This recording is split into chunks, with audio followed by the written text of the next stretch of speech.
Shan Folk Lore Stories from the Hill and Water Country. By William Charles Griggs. Introduction. The following stories have been taken from the great mass of unwritten lore that is to the black-eyed, brown-skinned boys and girls of the Shan mountain country of Burma what Jack the Giant Killer and Cinderella are to our own children. The old saw as to the songs and laws of a country may or may not be true. I feel confident, however, that stories such as these, being as they are purely native, with as little admixture of Western ideas as it was possible to give them in dressing them in their garment of English words, will give a better insight into what the native of Burma really is, his modes of thought and ways of looking at and measuring things, than a treatise thrice as long and representing infinitely more literary merit than will be found in these little tales, and at the same time I hope they will be found to the average reader, at least, more interesting. It may, perhaps, be not out of place to say a little of the peas, who appears so frequently in these stories. The pea is the Burman gnat, and is a being superior to men and inferior to Brahmas, and having its dwelling in one of the 6 celestial regions. Dr. Cushing's Shan English Dictionary. They are universally worshipped by the inhabitants of Burma. If a man has fever, the best thing to do is to ling pea, that is, to feed the spirits, and the sufferer therefore offers rice, betel-nut, painted sticks, etc. Some kinds of peas live in the sacred banyan trees, and frequently have I seen men, after a long day's march in the jungle, sit shivering on the ground when within an arm's length lay good dry firewood. It had fallen, however, from a tree in which lived a pea, and not a man would dare touch it. Big combs of honey may be in the nests of the wild bees, but it is safe from the hungry traveler if it is sheltered by such a tree. Some watch over wells, tanks, and lakes, and it is notorious throughout the southern Shan states that a promising young American missionary, who was drowned while shooting, met his death by being dragged to the bottom of the lake by the guardian spirit, who had become incensed at him for killing a waterfowl on his domains. In Shan folklore the hero does not marry and live happy ever after, but he becomes the king of the country. Bamo, Burma, 1902. Contents. A long kit. A long kit. 9. How Bohan Mi got his title. How Bohan Mi got his title. 19. The 2 Chinamen. The 2 Chinamen. 32. The story of the Princess Nam Kemum. The story of the Princess Nam Kemum. 45. How the hare deceived the tiger. How the hare deceived the tiger. 57. The story of the tortoise. The story of the tortoise. 66. The sparrow's wonderful brood. The sparrow's wonderful brood. 78. How the world was created. How the world was created. 85. How the king of Pagan caught the thief. How the king of Pagan caught the thief. 92. Folklore stories. A long kit. 1. Once upon a time there was a woman who lived in the state of Lai Hka. She was a very pious woman, and always gave the best rice and puc to the priests as they walked, rice chatty in hand, through the city in the early morning. Every year when the girls and boys went to the river and filled their chatties with water to throw over the pagodas and idols to ensure a good rainy season and abundant crops, she always had the largest bucket of the clearest water and threw it higher than anybody else. She carried the sweetest flowers to the zayat every evening, and on worship days took rice in the prettiest of cups made of banana leaves and offered to the Gaudamas in the idol house. Oh, NC. But she was not happy. When her neighbors went to the pagodas they had their little ones tied upon their backs or running at their sides, but she had no child whom she could take with her, none to whom she could tell stories of the great Lord Sa Kaya who rules over the spirits in the Pea country, and so she was sad. She was getting old too, and often envied the women who lived near who had bright boys to run errands and girls to help in the house. Each year at the Feast of Lights, when she sent her little candle floating down the river, she prayed for a child, but in vain. At last she made a pilgrimage to a pagoda where folks said was a para who would give anything that was asked of him, Bright and early she set out, and on her head as an offering she carried an image of a tiger and one of a man, and when she arrived at the pagoda she offered the images and prayed for a son. While she was praying at the pagoda, Lord Kaya heard her, took pity on her, and promised her a son. But, alas! When he was born, to his mother's great sorrow, instead of being the beautiful boy she hoped for, he was nothing but a frog. Lord Kaya, in order to comfort her, however, told her that her son was really a great pea, and that after 1 year and 7 months he would change into the most handsome man in all the hill and water country. All the women scoffed and made fun of the poor mother, and all through the village she was called Mie Kit, or Frog's mother. But she bore their jeers in silence, and never reviled in return. Now the king of the country had 7 daughters. All were married except one, and one day Mie Kit went to him to ask for this daughter in marriage for her son. The king was of course very angry that she should ask that his only remaining daughter should marry a frog, but he spoke deceitfully, called his daughter and asked her if she would be willing to accept a frog for a husband. Like a dutiful daughter she told him that she would follow his words, and do as he wished, as she had no will apart from his. The king then called the woman and said, "O woman, I will give my only remaining daughter to your son, but I make one stipulation. You must build a road, paved and properly built, from the marketplace to my palace. The sides must be decorated with painted bamboos, and the work must be done within 7 days or you shall die. Now go, and prepare for the work, and at the end of the 7 days I will make ready the marriage feast for my daughter or order the executioner to take off your head." In great distress Mie Kit returned to her home and sat down on the floor of her house and wept. All day long she bewailed her hopeless condition. In vain her son asked her the cause of her sorrow. Afraid of grieving him she would not tell him. But at last, when 6 out of the 7 days had passed, and knowing the fate that awaited her on the morrow, she told him how she had gone to the king with her request, and the time being almost expired, that she must make ready to die on the morrow. "The executioner's sword has already been sharpened, my son," she said, "and today in bazaar they were talking of it, and promising to meet one another at the palace tomorrow when the sun should be overhead." As a last resource she made ready food and sweetmeats. She took paddy and placed it over the fire till the heat broke the husks, and the pure white grains appeared. These she mixed with the whitest of sugar, and as she was too poor to own plates, she went into the jungle to where the new bamboo was bursting through its green prison, and taking the broad coverings of the new leaves she fashioned them into dishes and offered them with many prayers for help to Lord Kaya. "Our Lord knoweth that my son can do nothing," she cried.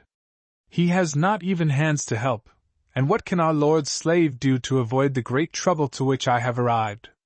That night in the lovely Pea country the mighty Lord Kaya reclined on his golden throne of state. By and by the velvet mat became so hot that he could sit upon it no longer, and looking down he saw, squatting before him on the floor, a frog. "O our Lord," said the frog, "I come to remind our Lord that he is his slave's father.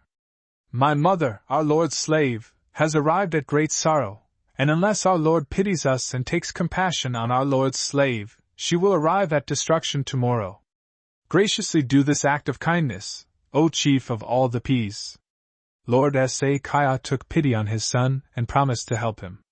The 4 strongest spirits in his kingdom were 4 peas. They were twins, and the name of the first 2 was Nan Ta-ri and that of the second Htsa Kyung. These powerful spirits he ordered to complete the road during the night. The next morning when the king arose he looked forth from his palace, and a most wonderful sight met his gaze. He rubbed his eyes, for he believed they deceived him. He pinched himself to see whether he was really awake, or whether he was dreaming. For a wonderful thing had happened during the night, so wonderful, in fact, that one cannot be surprised that he thought it unreal. From the bazaar to the very gate of the palace was a broad, smooth road. On each side were brick walls covered with the whitest of cement, and decorated with the heads of lions, and 2 large griffins, built of brick and covered also with cement, guarded the entrance. They were more than 12 cubits high, their mouths were wide open and showed their terrible fangs, and their eyes looked upon the king with a stony glare. The road was paved with blocks of stone cut as smooth and laid as true as the cells of a honeycomb. There was one road for men, one for oxen, and yet another for horses. Zayats had been built here and there so that travelers aweary could rest and be thankful, and over all was a wide canopy of white cloth that extended entirely from end to end and from side to side to protect the king from the sun when he should move along the road to observe its wonders more closely. In utter amazement he beat the gong that hung ready to his side with such vigor that amats, soldiers, attendants, and the people from the city came rushing out of their houses to the palace gates expecting at least that the neighboring prince with whom they had long been at war had taken the city by surprise. But they, like the king, stood transfixed and speechless with wonder when they saw the road with its carvings and zayats, and the canopy with the golden border spread above all. The king called Kit. She came, and hidden in her turban was her son. The king had thought to punish this presumptuous woman by giving her an impossible task to do with a penalty that put her beyond the power of offending again, and was of course angry and disappointed that his scheme had been unsuccessful. But the occurrence had become the common talk of the marketplace, and so he was obliged to carry out his part of the bargain, although it had gone contrary to his expectation and desires. So, much against his will, he called his daughter and gave an order that for 7 days there was to be a feast in honor of the marriage of the princess. But when the rejoicings of the people were finished, Kit was not given permission to live in his father's palace but was sent with his wife and mother to live in the old house where he had been born. 6 days after the marriage there was a feast at the pagoda, and the 6 daughters of the king went in state. They rode upon royal elephants, dancers danced before them, the golden umbrellas protected them from the sun, and everybody fell upon their knees and clasped their hands as the august personages went along. Their retinue filled the street when they stopped at the little house where their sister lived. "Oh, sister," they called, "are you coming to the feast?" But the poor girl in great shame told them she could not come, and when they had gone, she sat on the floor with her face in her hands and gave way to her grief. While she was sobbing, her husband approached and told her not to be sorrowful. "My father is the great Lord Sa, said he, and he will give me anything I ask, so do not say, I am ashamed to go, as I have only a frog for a husband. You shall yet see your proud father and unkind sisters bowing before you and offering you presents as they offer to gods." Seeing how distressed the poor girl really was, the Lord Sa took pity on them and descended to earth. He brought with him wonderful white clothes such as the peas wear. They were brighter than the stars that shoot across the sky at night, or the lightning that flashes over the heavens during the hot season. He also gave them a magic stone, which if placed under their tongues, would enable them to fly wherever they wished. The next morning was the last day of the feast when the boat races would be rowed, when the horses of the king and his chief amats would race for prizes, when the best jugglers would show their most wonderful tricks, and the best dancers would dance under the booths. In the midst of the fun and excitement a great shout rent the air. "The mighty Lord Sa is descending!" And right in the middle of the feasting there was a flash of brilliant light, and 2 wonderful beings alighted. They were clothed in dazzling white, and flew swifter than when a kingfisher darts from a tree toward its prey in the water. Every one came crowding around as near as they dared, and upon their knees offered presents of food to the wonderful beings. First and foremost came the princesses, who bowed till their foreheads touched the dust. They lifted their clasped hands over their heads and turned away their faces while they offered the sweetest and most savory food to the visitors. But it was noticed that although the spirits ate the food offered by the amats and common people, they would not eat that given by the princesses, but wrapped it up and placed it on one side. The next day the princesses came to their sister's house and derided her. "O wife of an animal!" they cried. "You would not come to the feast, and so you lost the chance of seeing the mighty Lord Sa descend from the Pea country." And then they told of the wonderful sight, and again made fun of their unfortunate sister. Kit's wife smiled at them, and then she said, "It is you who are unfortunate, not I. My husband is not the ugly animal you think him to be, but is a great and powerful pea. It was not the Lord Sa who descended yesterday, but his son, my husband, and myself, and to prove my words, whose are these?" And she produced the very bundles of food that her sisters had offered the day before to the supposed ruler of all spirits. The sisters were surprised to see that she had the food there, but they laughed her to scorn when she told them of her husband. In order that his son should become mighty and famous, the Lord Sa sent one of his attendants to the king, and caused him to give an order to his children that they should have a boat race. The one who reached the winning post first and carried away the flag on its rattan pole was to be king in his room, and the one who came in last was to be slave to the fortunate one. There were great preparations among the servants of the 6 princesses, and many wagers were made as to who would be successful, but none wished to wager as to who would come in last, as all knew it would be the youngest sister. "She has no boat," said they, "and has no servants to make one, or money to buy one. Even if she had, what could she do? Her husband has no hands, how could he row against and defeat the swift boatmen who have been called by the princesses?" The king gave 7 days in which his daughters were to prepare for the race, and during that time the shouting of the various crews as they practiced on the lake was heard from early morning till the sun dropped behind the mountains, but only 6 boats were seen. The race was to take place on a lake at the outskirts of the city, and on the morning of the 7th day, when the 6 princesses took their stations, they were surprised to see that there was a 7th boat there, but they did not know that it was a magic boat sent by the Lord Sa from the Pea country, and that the 16 rowers were not men, but peas. The course was over 1,000 cubits to a post, around it, and return, and so fast did the magic boat glide through the water that it had covered the entire distance, and the captain had laid the flag at the king's feet before any of the other boats had reached the first pole that showed half the distance. But something even more wonderful than that had taken place. During the race, the time set apart during which the son of Myakit was to have the form of a frog had expired, and lo! He was now the most handsome man in all the hill and water country. He had a crown of gold upon his head, and the magic white clothes such as only peas wear were on his person. His wife was clothed in as beautiful a manner, and the king, at last seeing the mistake he had made in treating him so badly, knelt on the shore and asked, "Which lord is the son of his slave?" By which he meant, which of the lords was the one to whom he had given his daughter.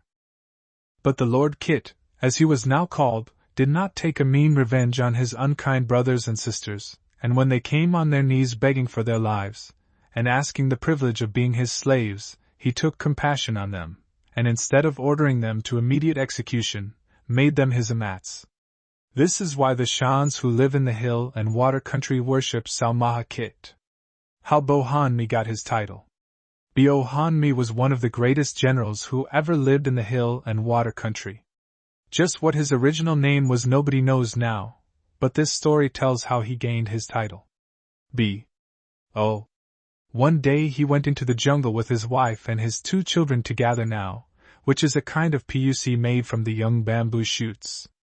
They were very successful in getting it, and were just on the point of going home with their loads, when right before them appeared a large black bear. The bear opened wide his mouth and roared, showing his immense white teeth and great throat, and came ambling toward them growling all the while in the fiercest kind of way. Now as soon as the man saw the bear he just threw away all the now that he had in his hands and ran for his life, calling on his wife to do the same. The 2 children followed their father and left their mother to get out of her trouble as best she could.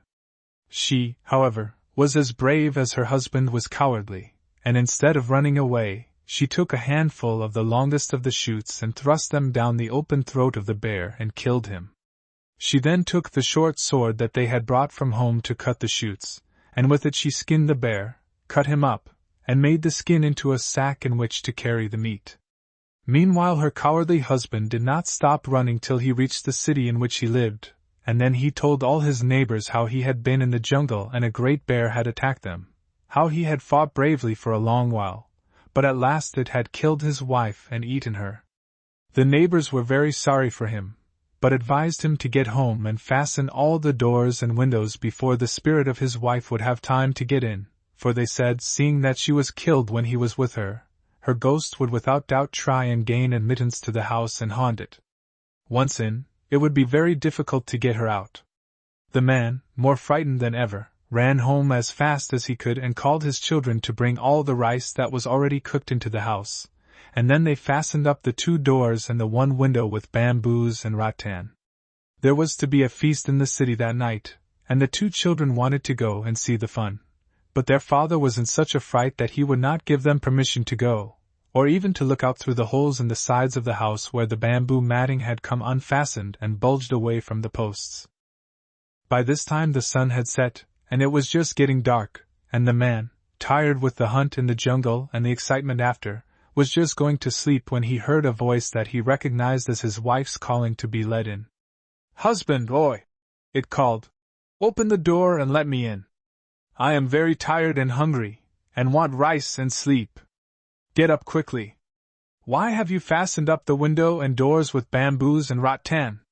There are no bad men around. Anyone would think you were afraid thieves were coming tonight."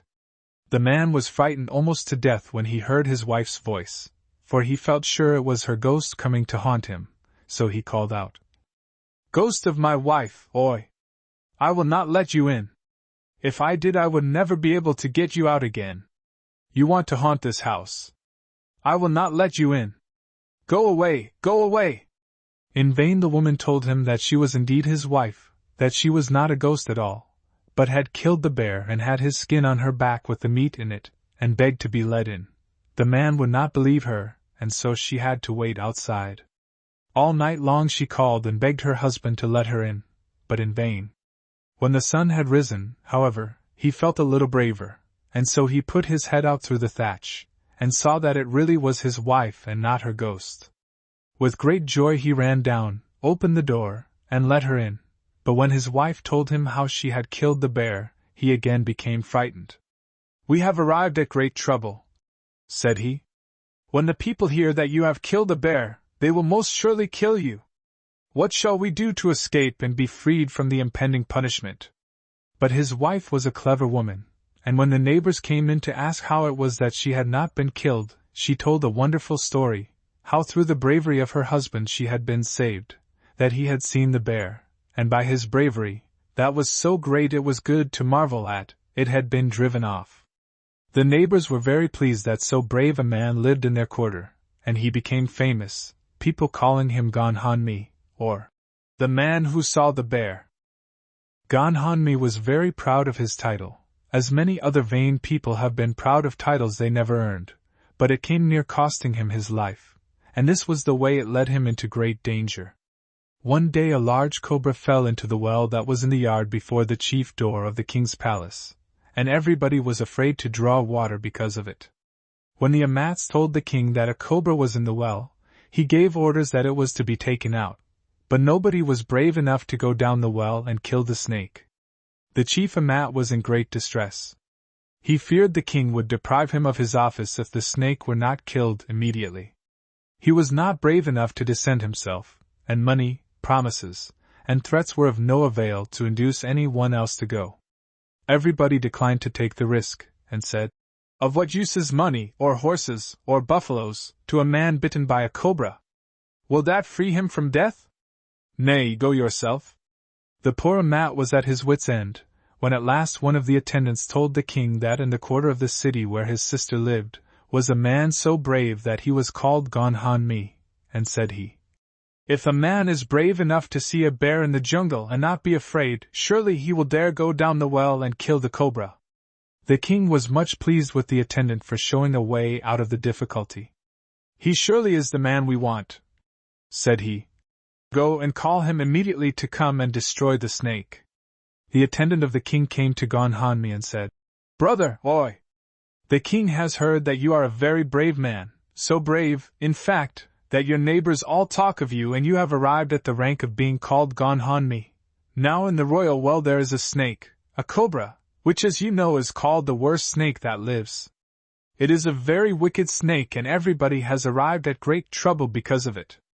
Nobody dares draw water there, and the king has given orders that it is to be killed. However, no one at the palace is brave enough to descend the well and kill the snake, but when His Majesty heard of your great bravery, he sent me to order you to come immediately, descend the well, and kill the cobra. He will give you great rewards, and besides will make you a beau, officer, in the royal army. When Gonhanmi heard this, he was in great distress and called his wife. Wife, oi, he said, this unlucky name will certainly be the cause of my death. It will truly kill me. The king has called me to descend the royal well and kill a wicked snake that is frightening everybody in the palace. I am not brave enough to go. If I do not go, the king will have me executed. I shall be killed whichever I do. If I go, the snake will kill me. If I do not go, the king will kill me. I shall arrive at destruction, and all because of this miserable name. The wife pondered a while and then advised her husband to get dressed in his best clothes and go to the palace, look down the well to see what it was like, then make some excuse to come back home, and she would tell him what next to do. The man was soon dressed in his best clothes, and was already going down the steps of the house when his wife called out that he had left his sand behind him. Now when the Shans go into the jungle, or on a journey, they carry with them a rice bag, or san. This is a long narrow bag, more like a footless hose than anything else, and when filled with rice it is worn around the waist, where it looks like a big snake coiled around. Now Gonhanmi was very proud of his rice bag, for instead of being made of plain white cloth, as is the custom, it was embroidered all over with different colored wools, and was so long that it went around his waist several times.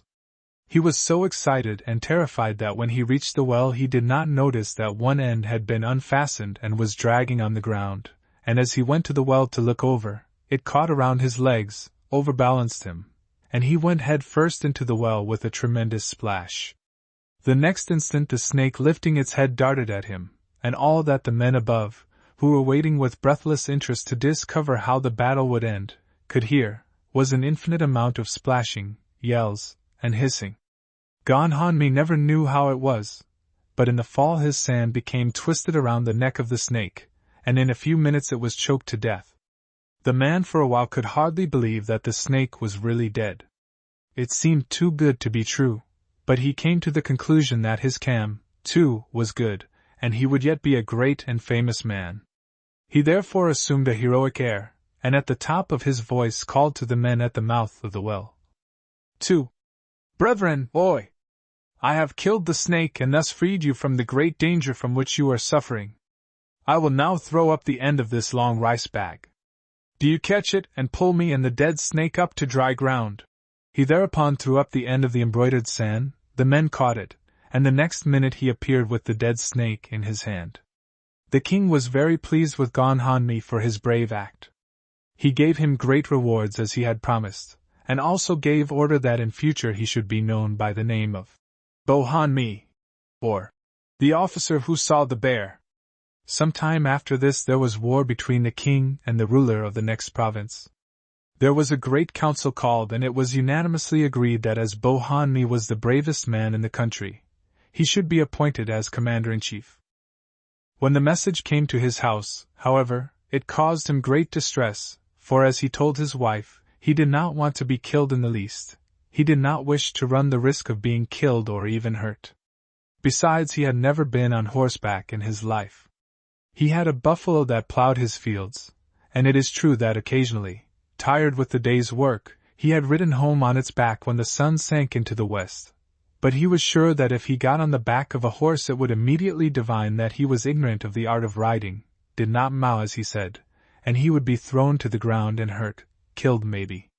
Who could tell? Again his clever wife came to the rescue. You must go to the fight whether you want to or not, said she. The king has given orders and he must be obeyed. To disobey the king is more dangerous than seeing a bear or even fighting a snake, so go you must. As to riding, that is easily managed. Bring your pony here and I will show you how to ride without danger. On the never-to-be-forgotten day when the whole family went into the jungle to gather now, they were very poor, but since the fight with the snake in the well, they had become rich, and so now the beau had servants to do his bidding, and he therefore called one of them to saddle his pony and bring it to the door of his house. This was soon done. He took his seat, and then his wife took long pieces of rawhide and fastened his legs, from ankle to knee, on both sides to the stirrups and girths. She knotted them securely so that there would be no chance of his falling off his steed. He was very pleased that he had such a clever wife, who could help him out of every trouble into which he might fall, and rode away well pleased with himself, and soon reached the place where the soldiers were assembled awaiting his appearance before beginning the march. To have seen him nobody would have thought that he was frightened sick. He sat up bravely, and you would have thought that he was the best horseman in all the hill and water country. But all the time he was turning over in his mind the advice given by his wife when they talked it over the night before. This was what she said to him. Now, when you get to the soldiers, see them start off. Give all the orders in a very loud, pompous tone. Talk high, and they will think you very much, are very clever. Then you can easily find some excuse to get to the rear, and you must stay there till the fighting is all finished. There was one party to this arrangement, however, that they had both failed to take into account when making their plans, and that was the pony. They neither remembered that there was a possibility of the pony taking it into his head to carry his master where the latter did not want to go, but that was just what happened, for, when the pony saw all the other horses and the men marching off, he too commenced to move forward. He was a fine big pony and was accustomed to head processions, not to come at the tail end, and so he started off of his own accord. Now we have said that his rider had never been on horseback before, but had often ridden his buffalo from the paddy field when the day's work of plowing was over. When a man on a buffalo wishes to stop, he jerks the rope that is fastened to the animal's nose, and obedient to the signal, it stops. So, when the beau found his steed forging ahead a little faster than suited him, he jerked the reins, expecting the pony to stop, but to his consternation, he found it go all the faster. He jerked harder, the pony broke into a quick trot. He jerked again, the pony began to gallop.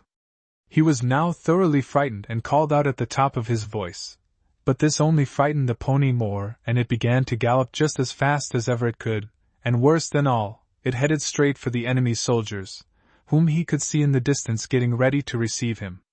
He cursed his wife with all his heart. If he could only fall off. She had taken too good precautions against that. He pulled and tugged, but the rawhide was strong, the knots were too tight, and every minute brought him nearer to his enemies. He could hear the shouts of his friends in the distance getting fainter and fainter as the distance increased, calling him to come back. How he wished he could! He swayed from side to side, first on one flank then on the other.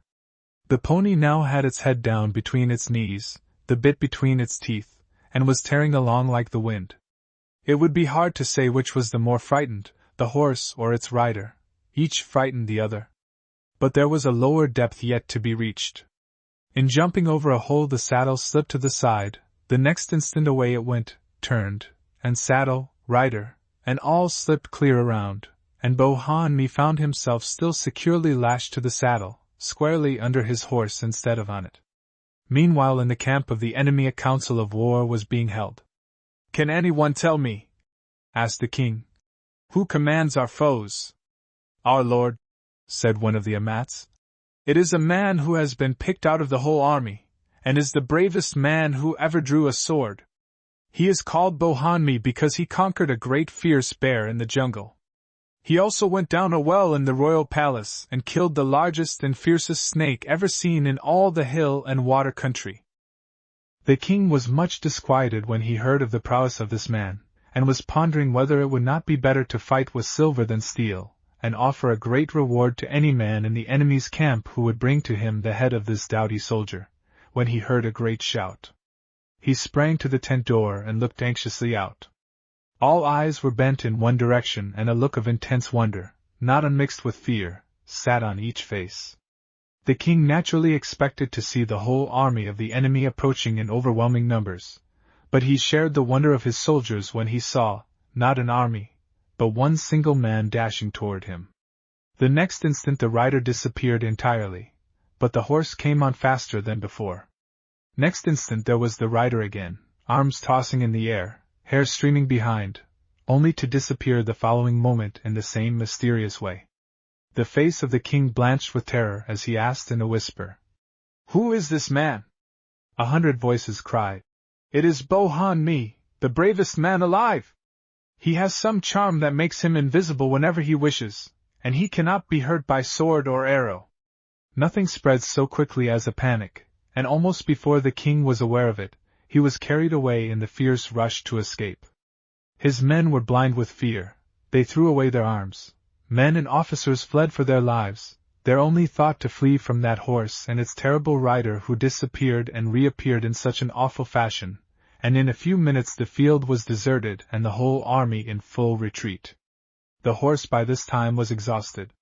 It stumbled, but regained its feet only to fall again immediately.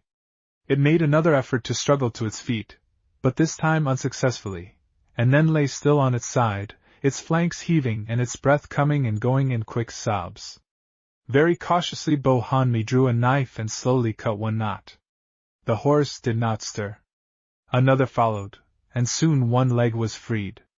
This made the task easier, and soon both legs were cut from their bonds and he sprang to his feet, bruised and sore, it is true, but no bones broken, and only too glad to be on solid earth again, and he vowed he would never from that day forth ever get on anything that moved faster than a buffalo. What the king said when he reached the place where the foes had encamped may be imagined. He declared that a man as brave as his general had never lived in any age or country. For one man to charge a whole army, and what was more, drive it off too, was a thing good to marvel at, and Bo Hanmi did the wisest thing he ever did in his life, he just held his peace. When they had gathered together the spoil they returned home with the hero by the side of the king. The latter gave him a grand palace with gold, silver, oxen, buffaloes, elephants, and slaves in abundance, and also the rank of Boho Sak, which is the highest rank of general in the army, and means head of all the troops. The happy man lived many, many years, but he kept his promise, and whenever he wished to travel he rode upon an elephant, and never again as long as he lived got upon the back of a horse. The two Chinamen. A guess ago, when this world was new, having been created but a short while, two Chinese boys left their native country and started out on their travels to discover things new and strange. After wandering for many days they came to the hill and water country where the Shans live. Here they found a monastery, where lived very wise and learned priests, who instructed them in many ways. Guess. They lived here some time and won the esteem of the head priest to such an extent that he showed them a magic sword and bow that had lain in the monastery many years waiting for somebody to carry away. The law was that the man who could bend the bow or could draw the sword from its sheath should keep it. The elder brother went to the sword and tried to draw it. He pulled, he tugged, he strained, till the sweat ran down his face, but in vain. He could not draw it out 1 inch.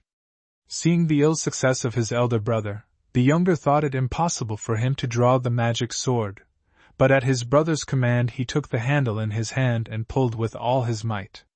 To everybody's surprise out came the magic sword, and the Chinaman walked away in triumph.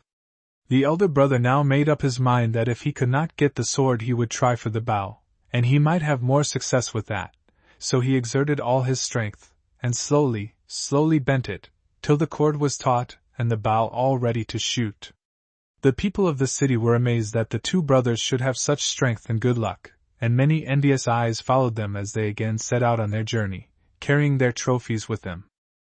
They traveled on and on till they gave up counting the distance. It was so great, till one day, as they were resting on the banks of a large river in a far country, they saw a great fish swimming in the water. It was so great that nobody heretofore had been able to catch it, and it was in fact the king of all the fishes. It broke all the nets and smashed all the traps. It snapped all the lines that were set for it, and nobody was strong enough to pull it ashore when it did take the hook. The Chinaman saw it, and the elder brother instantly strung his bow, put on a bolt, and shot the great fish as it was swimming in the shallow water. In a few minutes he had it on his shoulder, and they commenced to cross the bridge to the other side of the river. Now the river was very wide, the current was very swift, and the bridge was not at all strong. It was only made of bamboos and rattan and swung from side to side as the men crossed it. When they got to the middle it began to creak and strain till the two travelers were in great fear it would break. The one who had killed it turned to his brother and said, "Oh brother, the fish is so heavy I am afraid the bridge will break. Please draw your magic sword and cut it in halves, and then we will be able to get to the other side in safety." The younger brother therefore drew his sword and cut the fish in halves. But he did not yet know how sharp the sword was, for he cut the fish in halves, it is true, but not only that, but the whole bridge as well, so that his brother fell into the water and was immediately swept from his sight. On his part he could not of course cross, now the bridge was down, so he returned to the same side of the river and ran along the bank looking to see whether his brother would be swept ashore in some shallow place. But although he ran till he was exhausted and then traveled for many days by the side of the river through the jungle, he could discover no trace of his lost brother. Swiftly down the stream his brother was carried. He tried to swim first to one bank and then to the other as the current swept him along, but in vain. At last he gave up trying. Nobody knows just how long he was in the water, but for many days he floated, and when he was on the point of dying from exhaustion, cold, and hunger, his feet touched bottom, and more dead than alive, he crawled up the bank to dry land. He found that he had landed near a garden, and on climbing over the wall, he discovered that it belonged to the king. He was too tired to climb back again, however, so sank on the ground and the next instant fell asleep from sheer weariness. Now it happened that the king of that country had just died, and his amats had taken out the royal chariot, and were drawing it around the city looking for the proper person to become king. As they went along they saw this young man sleeping in the royal garden with his magic bow beside him. He had come from nobody knew where. He was so strong that the river even could not kill him. Above all, he had a wonderful magic bow which none of the amats or nobles could bend, so they came to the conclusion that he indeed was the man who should be king of the country, and he was crowned with great pomp and magnificence. The other brother had been left standing on the bridge when the elder fell into the water, as we have said, and for many days he followed the river bank till he too arrived in a far country. It was a very strange country. There were no men there, only monkeys, but they were the very cleverest monkeys that ever lived, and were ruled over by a Nangmi-pra, that is, a queen, just as men are ruled. This queen of the monkeys fell in love with the Chinaman and married him, so that he became king of Monkey Land. They built a palace for him on the top of the highest tree in the jungle. Every 7th day they brought him food. Some brought plantains, some mangoes, some rice, and some fish fresh caught in the river. The elder brother had now been king of the country where he had landed for some years, and one day he remembered his younger brother, whom he had left standing on the broken bridge with the sword in his hand. He therefore called his amats, and told them he was going on a long journey, and that they must rule well and justly till he returned. He then called his favorite servants, and set out to discover his brother. They had a great store of provisions carried by coolies. He had his royal elephants, on which he could ride when traveling over the steep mountain roads and to carry his chief queens, and ponies for riding over the plains. One night, however, he became separated from his followers and lost his way. He shouted and called, but shouted and called in vain. He could not find a trace of them. Servants, horses, elephants, and goods were all gone, and he was in great fear that he would die in the jungle. When morning broke he was much surprised to see that he had arrived at a city, but that the houses were all built on the tops of the trees, and on looking closer, he discovered that instead of people living in these houses the inhabitants were all large monkeys.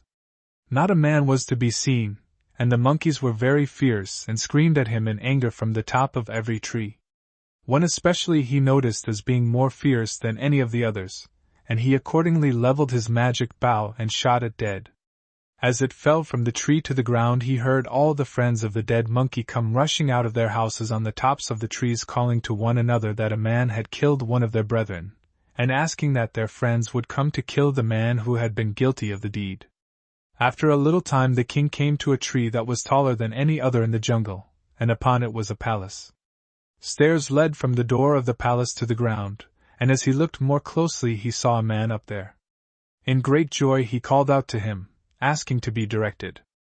"I am the king of a far country," he said, "and I am on a journey to search for my brother, whom I have not seen for many, many years. Last night I lost my way. Will you take pity on me and show me the way, and I will give you a great reward?" "Who was your brother?" asked the man in the tree. "He was a Chinese student," returned the king, "and he had a wonderful magic sword.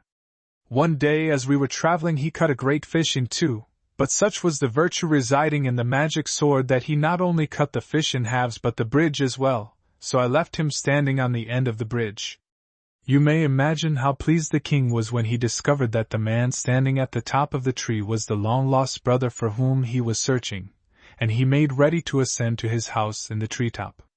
At that moment a little monkey ran down the tree toward him, and he kicked it aside, saying, "Out of my way, little monkey!" The small monkey in great anger said, "I am not a monkey, but your nephew." "My nephew!" exclaimed the king in great astonishment. "What do you mean by that?" His brother, the Monkey King, then explained to him that he had married the queen of all the monkeys and that this was their child, that he ruled over all the monkeys, who had built this palace for him and every 7th day brought him tribute of food. "I am sorry to say, then," said the elder brother, "that I have killed one of your subjects." And at the same moment the wife and son of the dead monkey approached their king. "Our lord," said they, "the man yonder has been guilty of a great crime. He entered the domains of our lord, and although we did nothing to him, yet he raised his bow and killed one of the servants of our lord. Therefore our lord's servants demand that he shall be killed too." "I am very sorry," said the king of the monkeys, "that you have killed that special monkey. He was very clever and brave. He was also one of my chief amats, and his friends will assuredly kill you." The monkeys were now assembling by hundreds and calling to each other everywhere. Every treetop appeared alive with angry figures all calling for vengeance on the man who had killed their friend. The king, however, who had taken sides with his brother, was not afraid, and said he could kill all the monkeys in the country, and he drew his sword and cut in halves the monkey nearest to him. To his great surprise, however, the 2 halves of the monkey he had killed each became a whole monkey and attacked him again, so that he now had 2 to fight instead of 1. If he cut off the hand or leg of a monkey with his long sword, it immediately turned into 2, and he soon saw that unless he devised some other way of fighting them they would soon kill them both. He therefore rushed off to the jungle and got a great hollow bamboo. He then went to a bee's nest and swept all the bees into it, and caught a great many scorpions and centipedes, snakes and spiders. When the monkeys came toward him to renew the fight, he opened one end of the bamboo, and the insects and reptiles, swarming out, very angry at being kept prisoners in the hollow bamboo, soon drove the monkeys off so that the 2 brothers were able to escape. Shortly afterward they found the escort of the king and together returned to the city where the good elder brother made the younger his chief amat. Now when the younger brother became amat, he of course saw what a great king his brother was. He saw his subjects kneel before him. He saw the royal elephants, oxen, horses, and buffaloes. He saw the riches in money, jewels, and goods that belonged to him, that his queens were the most beautiful women in the land, and he became jealous. Then he coveted all these things. The next step was easy. He determined to kill his brother and become king in his stead. Then he began to ponder and plot how best he could destroy the brother who had been so good to him. He did not remember how that same brother had left all these things to come and hunt for him, how he had given him riches and honor and position, so that now he was chief minister and next to him in power. No, he did not think of any of these things, but like the ungrateful man that he was, thought only that his brother had more than he. He soon came to the conclusion that he could not kill his brother in the city, for everybody loved the king, and he feared that his crime would be discovered, so he was obliged to wait until they should be alone in the jungle together. The opportunity soon came. One day the king was out hunting and had gotten separated from all his followers. His brother the amat was a short distance ahead when he saw, just in front of him, a very deep hole, so deep in fact that it was impossible to see the bottom. In great excitement he turned and beckoned to the king as fast as he could, calling out in a loud voice that he had something very wonderful to show him.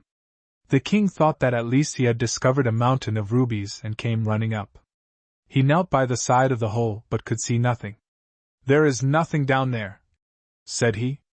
"Let our lord lean a little farther over," said the cunning amat. "He will then see the most wonderful thing in the world." The king bent farther over and his wicked brother gave him a push that sent him headlong to the bottom. He had now succeeded in all his plans. He had reached the height of his ambitions, but although he became king he was not happy. He had trouble all the time. It is true he had his brother's riches, that he rode the royal elephants, wore the royal robes, and lived in the royal palace, but he had trouble with his amats, with his soldiers, and his people, and therefore instead of being happy as he expected he would be, he was unhappy and miserable.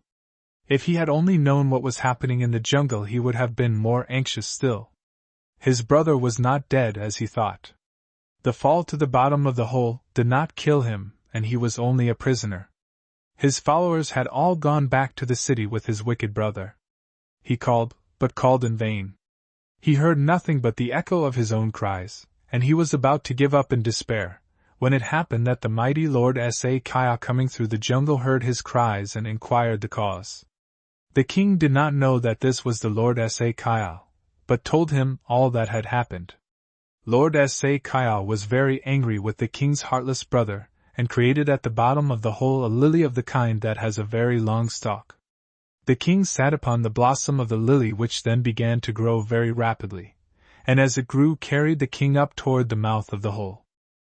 As he gradually rose toward daylight he saw that a tree was growing at the very edge of the pit, and that some of the branches hung over.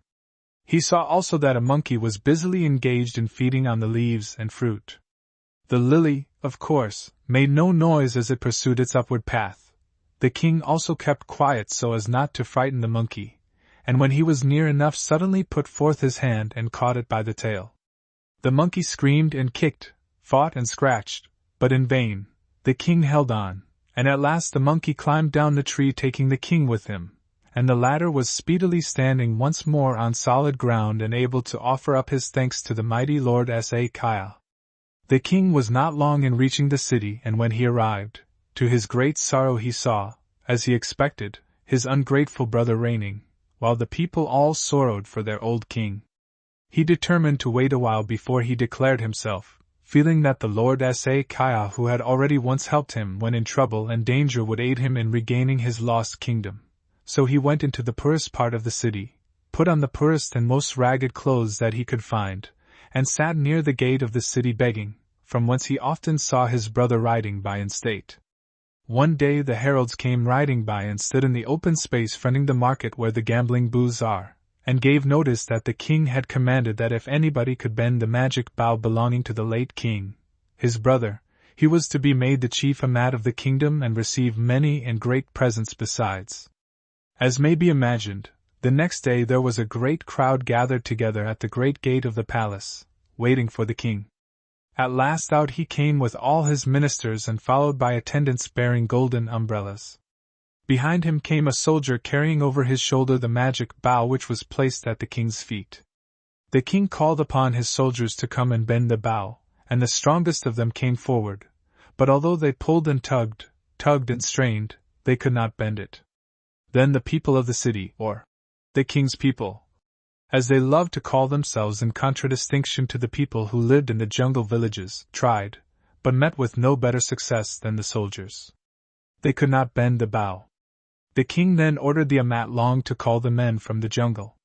The very strongest coolies, those who carried heavy burdens over the mountains, came in answer to the king's summons, but although some of them could carry 50 swa over the highest mountain they could not draw the cord a hand's breadth.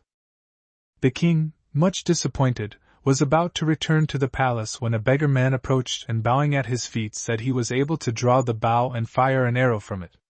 The king was angry at what he thought was the presumption of this beggar. The soldiers derided him, saying that the bravest of them could not draw the bow and how was a beggar to do it. The coolies also asked him whether he could carry 50 swa over Loi Mok Pa that was called the Cloud Mountain, because its head was often in the clouds. But the beggar asked to be allowed to try and the king gave orders that he should be given the bow, at the same saying that he assuredly should be made a mat long if he was successful, but if he could not bend the bow, he should be put to death immediately. The beggar assented to these terms and seized the bow. He took hold of the string and without any show of strength pulled it a hand's breadth, and then as the king and his courtiers looked on in amazement he pulled it to its full length, placed the string on the ivory trigger, put an arrow on it, and asked the king where he should shoot. "Straight up into the air," said the king. The beggar raised the bow, twang went the string, and the arrow whizzed out of sight. Everybody stood looking up into the sky when suddenly one of the courtiers gave a warning cry. It came too late. The arrow had gone straight up, turned, and fell almost on the same spot from whence it was shot. Almost, but not quite, for in its fall it struck the upturned face of the king, and he fell dead. A great cry was raised as the king fell, and the guards rushed forward to seize the beggar, and lead him to immediate execution, but he waved them off with a gesture of his hand. The next instant his rags fell from him, and he stood before them in the royal robes of a king. Thus we see that the younger brother, although indeed he had not murdered his brother the king, yet did kill him in his thoughts and intentions, and he suffered the punishment that is always meted out to the man who kills his fellow. Story of the Princess Nam Kemum. Here was once a king who reigned over one of the largest states in the hill and water country. For a long time there had been war between him and the Sao Hpa of the neighboring state, but at last his soldiers had been successful, and his enemy had been driven out of his possessions, which had thereupon been added to his own. A great feast had been given when his soldiers returned to their homes, and he was now sitting with his queens and his 7 daughters in the palace watching a performance given in honor of the victory. He praised the actors for their skill, and then asked his daughters whether they had enjoyed the performance. They one and all assured him that they had enjoyed it much, and then turning to them he continued. Here. That is right, my daughters, enjoy yourselves today and tomorrow and all through your lives. You are the daughters of a mighty king, and it is your lot to be happy and enjoy yourselves all your lives, therefore again I say enjoy yourselves and be happy. The eldest of the daughters, who was a perfect courtier, said, O our lord, our luck is fortunate, because it depends on that of the Lord our Father, and who is so fortunate as he?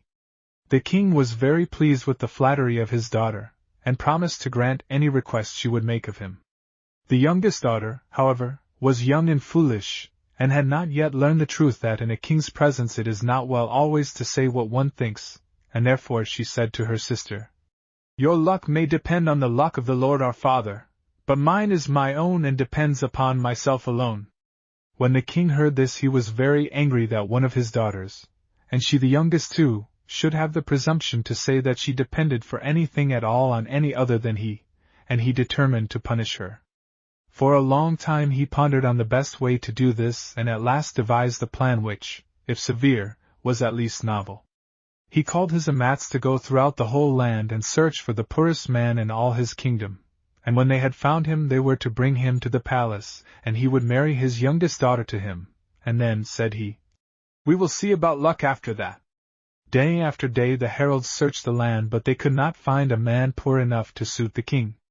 All who were brought before him acknowledged that they had something valuable, either a little money, a precious stone, or a distant relative who was rich and from whom they could borrow a little if necessary. A man of this description would not suit the angry king. He wanted one poorer than that. At last the Amat Long, or chief minister, brought a man before him and said that he was the poorest in all the land. His name was Ai Du Ka Ta. He was a woodseller in the bazaar, who every day went into the jungle and picked up the dead branches of the trees that had fallen to the ground, and brought them to the market every 5th day to sell. So poor was he that he did not even own the sword that is the almost inseparable companion of the Shan and is used, among other things, to cut down the small trees that are left to dry for firewood, so he had to be content to pick up the small branches that he found under the trees, and got a proportionately small price when he carried his load into the bazaar. When he appeared before the king, his trousers were all fringed at the bottom where they had been torn by the thorns in the jungle. His turban months before had been white, but now it was a deep gray. It was only half its original length and was full of holes. Jacket he had none, and when the king asked him how many blankets he had upon his bed at home to keep him warm at night when the cold wind brought the rain up the valley, he answered sorrowfully, Not one, our lord. He had no relative except an old mother whom he was obliged to support, and who was known throughout the district in which she lived as the woman with the bitterest tongue in all the land, and when too sick to move from her mat, she would yet fill the air with poisoned words. The king was very pleased with his Amat Long for finding Ai Du Ka Ta, and gave him a very fine horse as a reward. Then he called his daughter, took away all her fine clothes and married her to this poorest man in his realm and drove her out of the palace amid the jeers and taunts of the very people who, before her disgrace, had waited upon her every word and had done her bidding while they trembled before her. The king also took away her old name and commanded that in future she was to be known as Nam Kamung, which means, the woman whose luck depends upon herself. The house, or rather hut, to which Ai Du-Ka-Ta took his bride was in the jungle. It was only 4 bamboo poles stuck in the ground and covered with dried grass and bushes. Not even a sleeping mat was on the ground, there was no floor, and the chatty in which he cooked his rice had a hole in it, and had to be set upon 3 stones sideways over the fire with the hole uppermost, to prevent the water leaking and putting out the fire.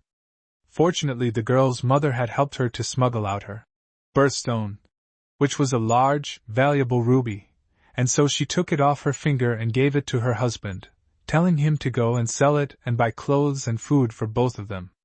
Ai looked at the stone and said, "Who will give me food and clothes for a little red stone like that?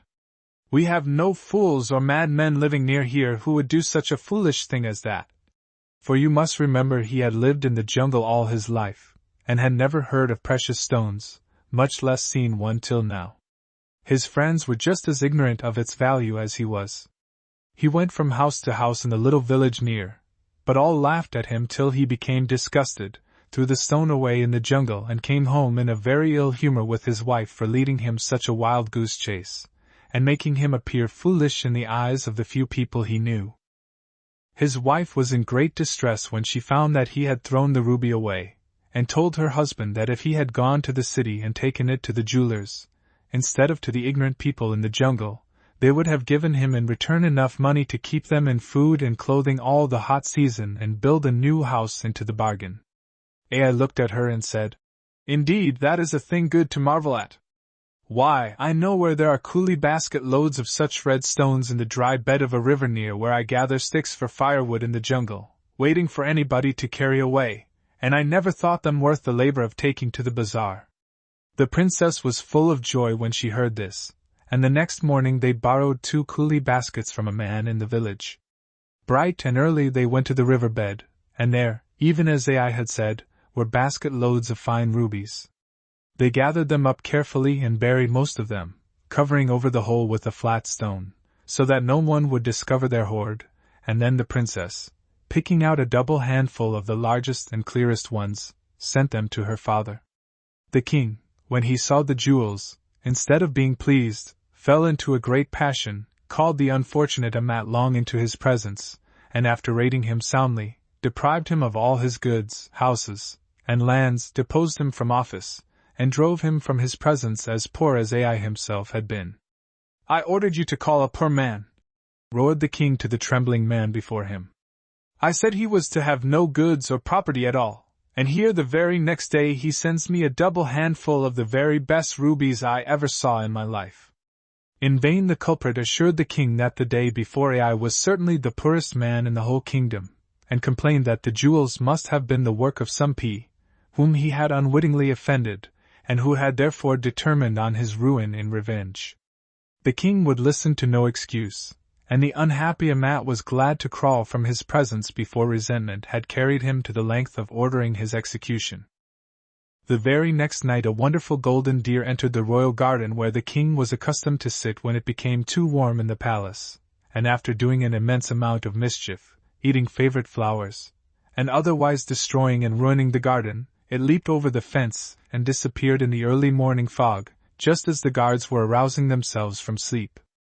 It was in truth not a golden deer as the guards had told the king, but a pea that had assumed this form.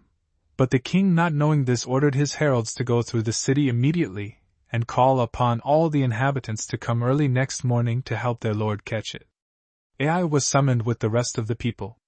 He had no horse, but going to the city gate that day he saw that a race between horses belonging to the king was about to be run. Ai was a good horseman, and asked the head horse feeder of the king to let him ride one of the animals. He rode, and rode so well that he won the race, and that official was so pleased with him that he promised to grant him any request in his power. Ai asked for the privilege of riding the same horse at the hunt next day, and the request was readily granted, and thus it happened that, next morning when he went to the place appointed, he rode a horse that was faster than any other there except the one the king himself rode. The people were divided into 4 parties, one toward the north, one toward the south, one east, and one west. The king stationed himself with the party at south, and the Amats were at the north, and when the deer was at last driven out of the jungle by the beaters it headed toward the king, and dashed by him at great speed. The pea that had taken the form of the deer wished to have some fun at the king's expense, and therefore kept ahead just where the king could see him all the while, sometimes but a cubit or 2 away from him, and then when the country was open, darting far in advance. So swiftly did they go that in a few minutes the men on foot were left behind, and after a while all except those upon the very fastest horses were distanced, till at last only the king and Ai were left, the latter but a little behind the king. All day long the chase continued till, just as the sun was setting and men and horses were both exhausted, the deer made straight for a precipice that appeared to block the path on each hand as far as the eye could reach. The king was congratulating himself that the deer could not possibly escape now, when he saw right before him an opening in the rock, and the next instant the pea disappeared in the cave and the king was obliged to give up the chase, for even if his horse could have carried him any farther, which it could not, the cave was so dark that nothing could be seen inside. The king fell from his horse almost dead with fatigue, and managed to crawl under a wide-spreading banyan tree that grew near. The only other person there was Ai, and he, coming to the king, massaged his limbs till the tired monarch fell asleep. After a while he awoke and Ai asked him to eat some rice he had prepared, but the king said he was too tired to eat anything, but at last he managed to eat a little sweet, glutinous rice that the princess had cooked in a hollow piece of bamboo and given to her husband before he set out that morning. The king was very grateful and asked Ai his name, but the latter was afraid to tell what his real name was, so, as his mother years before had been in the habit of selling betelnut in the bazaar, he told the king that his name was Saubu, or betelnut seller. The king was very pleased with him and promised him great rewards when they got back to the palace. But in a few minutes he had dropped asleep again, and Ai sat alone keeping guard. It was very fortunate that he too did not go to sleep, for as every one knows, the banyan is a sacred tree, and this one was inhabited by a pea who was noted for being one of the cruelest and most dreaded spirits in all the land. Ai roused the king and told him there was a pea in the tree and begged him not to sleep there for it would assuredly kill them both before morning. The king said, "Wake me not, trouble me not. From my head to my feet, I am nothing but aches and pains. Were I to move I should die. I may as well die at the hands of the pea." So saying he fell asleep again, and Ai did not dare to disturb him, but watched all night long. During the night Ai heard the pea grumbling to himself several times and promising himself the pleasure of killing them on the morrow, so he pretended to be asleep so that he could hear what the pea said and if possible thwart him. "These mortals have presumed to sleep under my tree," he heard him say, "but it shall be the last time they sleep anywhere. Let me see," he continued, "how shall I kill them? Which will be the best way? Ah, I know.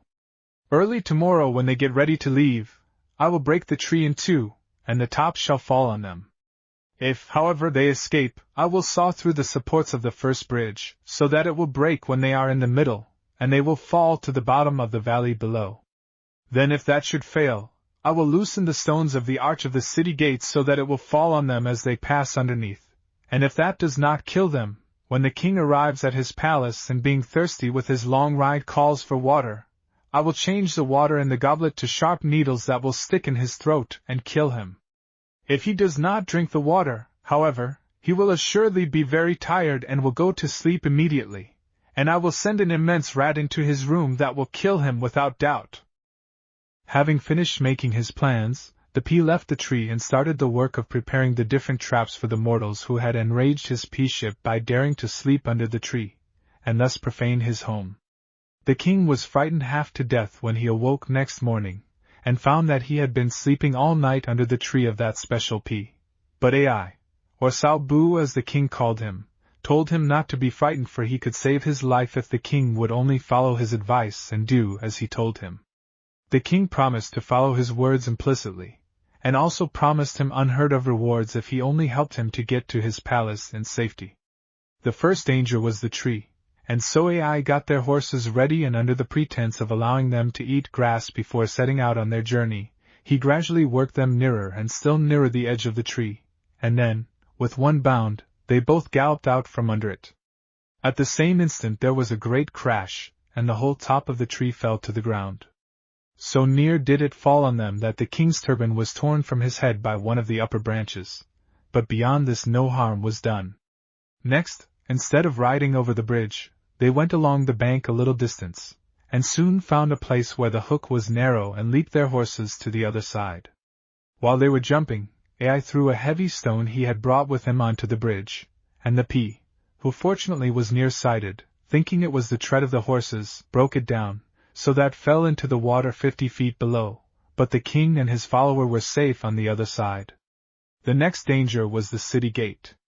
They walked their ponies slowly as though they were very tired, till they came to within a cubit of the gate, and then galloped through at the top of their speed, and crash went the gateway behind them. They were covered with dust but not hurt. The king was very thankful to have arrived at his palace, and being very thirsty with the journey and excitement, as the cunning P had expected, called for a drink of water, but ere he could place the cup to his lips his faithful follower turned it upside down, and instead of water, out fell a cupful of sharp needles, and again the king's life was saved. Worn out with his ride, he told his servants to prepare his room as he would sleep. AI called the chief guard and told him to have a lamp burning all night, to take his sharpest sword with him, and guard the king carefully. In the middle of the night, when the tired king was sleeping soundly, into the room came creeping slowly, the biggest rat ever seen. It had long, sharp teeth and wicked glaring eyes, and made toward the king. But the guard, warned by AI, was on the watch, and just as the rat was about to spring at the king's throat, the soldier with a sweep of his long, sharp sword cut off its head, and thus the king through the cleverness of one man escaped the last danger, and could now live without fear. The next morning the king called his heralds and bade them go into the city and summon Sao Bu to come to the palace to be rewarded. They searched and called, but searched and called in vain. No man ever heard of a man by that name, and the king was fast getting angry when the Amats told him that they personally had gone to every house except one, and that was the house of AI. The king in surprise ordered them to call his son-in-law. "He may be able to tell us something about him," he observed. AI accordingly obeyed his summons, but the king was more surprised yet when AI told him that Sao Bu and himself were one and the same, and that it was he who had rescued the king from so many dangers. At first his father-in-law became angry and refused to believe him, but AI gave an account of everything that had happened from the time when the deer broke cover, till the rat was killed by the guard, and thus convinced the king of his truthfulness. The king then made a great feast, called all his ministers and generals together, and made a proclamation that AI in future should be his Amat long, and should be king when he himself died. Thus did the princess prove that her luck really depended upon herself, and not on the king, and today we say, "May your luck be as good as the luck of Nam Kamang." How the hare deceived the tiger. At the beginning of the world the hare, tiger, ox, buffalo, and horse became friends and lived together. One day the tiger was out hunting when, it being in the middle of the hot season, the jungle caught fire, and a strong wind blowing. It was not long before the whole country was in flames. The tiger fled, but the fire followed. Never mind how fast he ran, the flames followed him, till he was in great fear of being burned alive. As he was rushing along he saw the ox feeding on the other side of the river and called out to him. "A.T. Oh, friend ox, you see the fire is following me wherever I go. Where is a place of refuge that I can escape the fire?" Now close to the tiger was a jungle full of dried grass, such as the Shans use for thatching their houses, and the ox replied, "Go to the grass jungle yonder, my brother, and you will be safe." But dried grass is the most inflammable thing in the whole hill and water country, and so here, not only did the flames follow the tiger, but they ran ahead of him and threatened to engulf him on every side. In great anger he roared at the ox, "False deceiver, if ever I escape from this danger, I will return and kill you." But the ox only laughed at him and continued eating. In desperation, the tiger leaped over the flames and found himself near the horse. "Oh, friend horse," he cried, "where can I go? I am in great danger of being burned to death." Now it happened that once the tiger had been very rude to the horse and called him many bad names, so now he thought this was a good opportunity to be revenged. So he said, "Yonder is a big bamboo jungle, run to that and you are safe." But the tiger found that the horse was also a false friend, for the fire following him speedily ignited the tall bamboos which burned fiercely and falling from above, almost completely covered the poor beast. At the beginning of the world the tiger was a beautiful yellow color, but the bamboos falling all over him, burned him in stripes, and since that time his descendants have had long black stripes all over their coats. "When I have escaped from this," yelled the angry tiger, "I will come back and kill you." "Very good," sneered the horse, "and I will arch my neck so that you can get a good bite." But this was said to deceive the tiger, as the horse intended to lash out with his hind feet when the tiger came to fight him. Nevertheless, from that day the necks of all horses have been arched, and they cannot fight an enemy in front, but are obliged to arch their necks, lower their heads, and kick from behind. The tiger, by this time tired to death and suffering from the burns of the bamboos, saw the buffalo and accosted him as he had his other friends. "O good friend Buffalo," he cried, "I am in great danger of being burned alive. The horse and the ox have not only deceived me, but in following their advice I have arrived at a worse condition than before. What can I do to be freed from this great danger?" The buffalo looked up from the cool river where he was enjoying a bath, and taking compassion on him said, "If you will catch hold of my throat I will duck you in the river, and so you shall escape from the danger that is following you." So the tiger seized the good buffalo by the throat, and was held under water till the fire had burned itself out. The tiger was very grateful to the buffalo and made an agreement with him that from that time no tiger should ever kill a buffalo, and it is only the very worst tigers, those that kill men, that ever kill a buffalo, and the tigers that are guilty of killing buffaloes are sure to be killed themselves, sooner or later.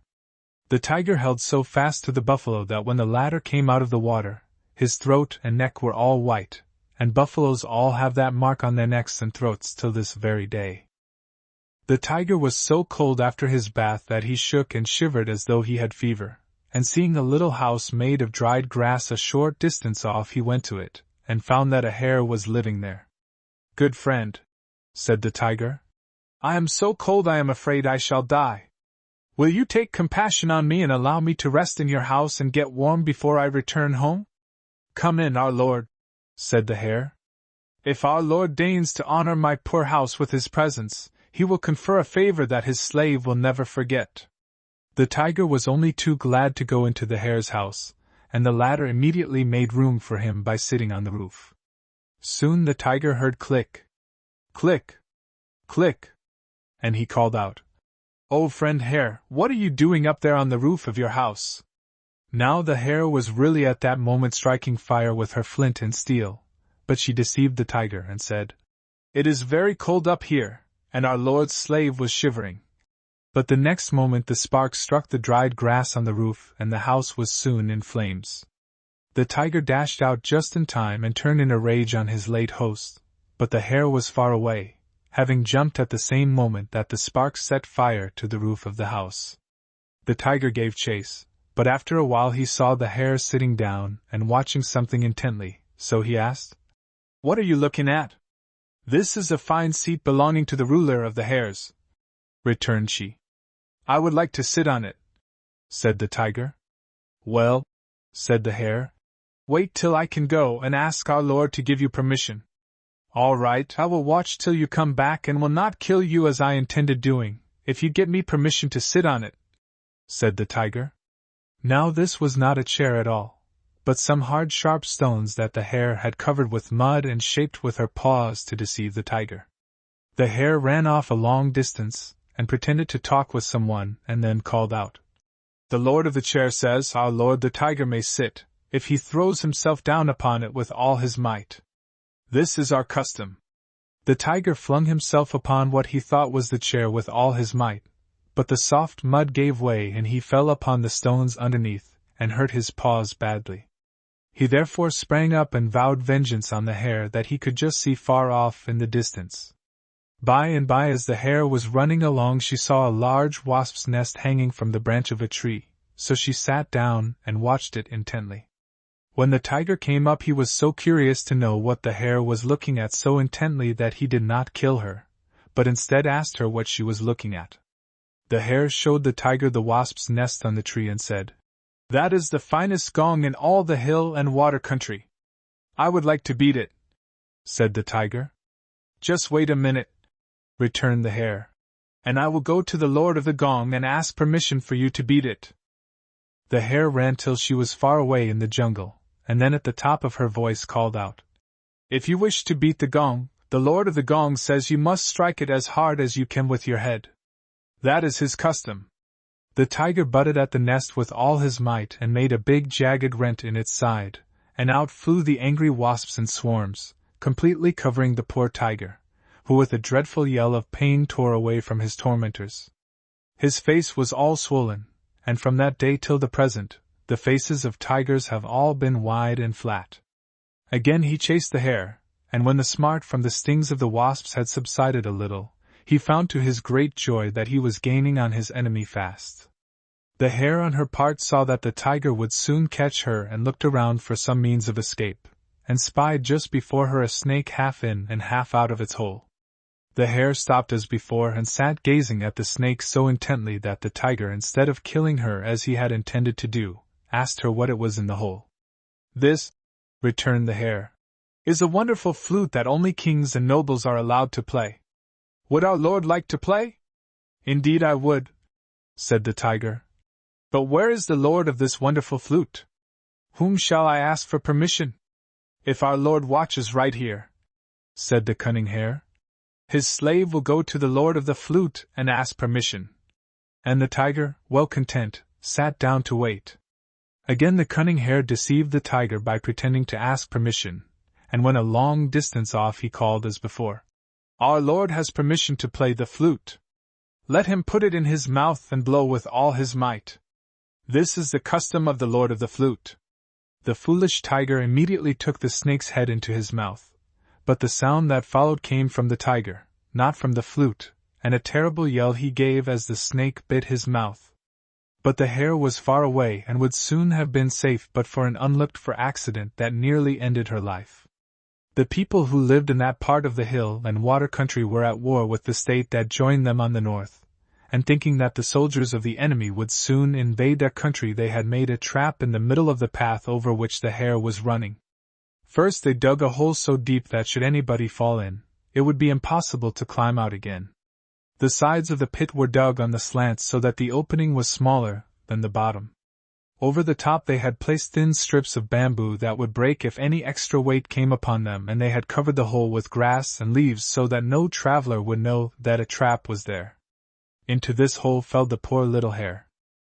Presently the tiger came up to see where the hare had gone, and when he saw the hole in the middle of the path, he called out, "Where are you, friend hare?" And the hare from the bottom of the trap called out, "I have fallen into a trap." Then the tiger sat on the ground and just bent double with laughter to think that at last he had the hare in his power. But the little animal down in the hole, although she did not say anything, thought harder in a few minutes than the tiger had in all his life. By and by, as she looked up through the hole she had made in the roof, she saw that the sky overhead was getting darker and darker as a storm was coming on. So in great glee, although she pretended to be very much frightened, she called out as loudly as ever she could, "Our Lord Tiger! Our Lord Tiger!" At first the tiger did not answer, so the hare then called, "Does not our Lord see the great danger approaching? Let our Lord look at the sky." The tiger looked up and saw the dark clouds coming slowly, slowly on, covering the whole sky. His laughter stopped, and he soon began to get very frightened. After a while, when it had become still darker, he called to the hare, "Oh friend, what is the matter with the sky? What is going to happen?" Then the hare replied, "Our Lord, the sky has fallen where you see it is dark, that is far away, but in a few minutes it will fall here and everybody will be crushed to death." The foolish tiger was now frightened half to death and called to the hare, "Oh friend, I have treated you badly in trying to kill you. Do not be angry and take revenge on me, but take compassion on my terrible condition, and graciously tell me how to escape this danger, and I swear that I will never try to harm you more." It was the hare's turn to laugh now, but she only laughed quietly to herself, for she was afraid the tiger would hear her. Then she said, "Down here our Lord's slave is quite safe. If our Lord descends, he too will be safe." And before the hare had hardly finished, the cowardly tiger made a jump for the hole the hare had made and joined her at the bottom of the trap. But the hare was not out yet, and she began to plan how she could get out herself, and yet keep the tiger in. At last a happy thought struck her.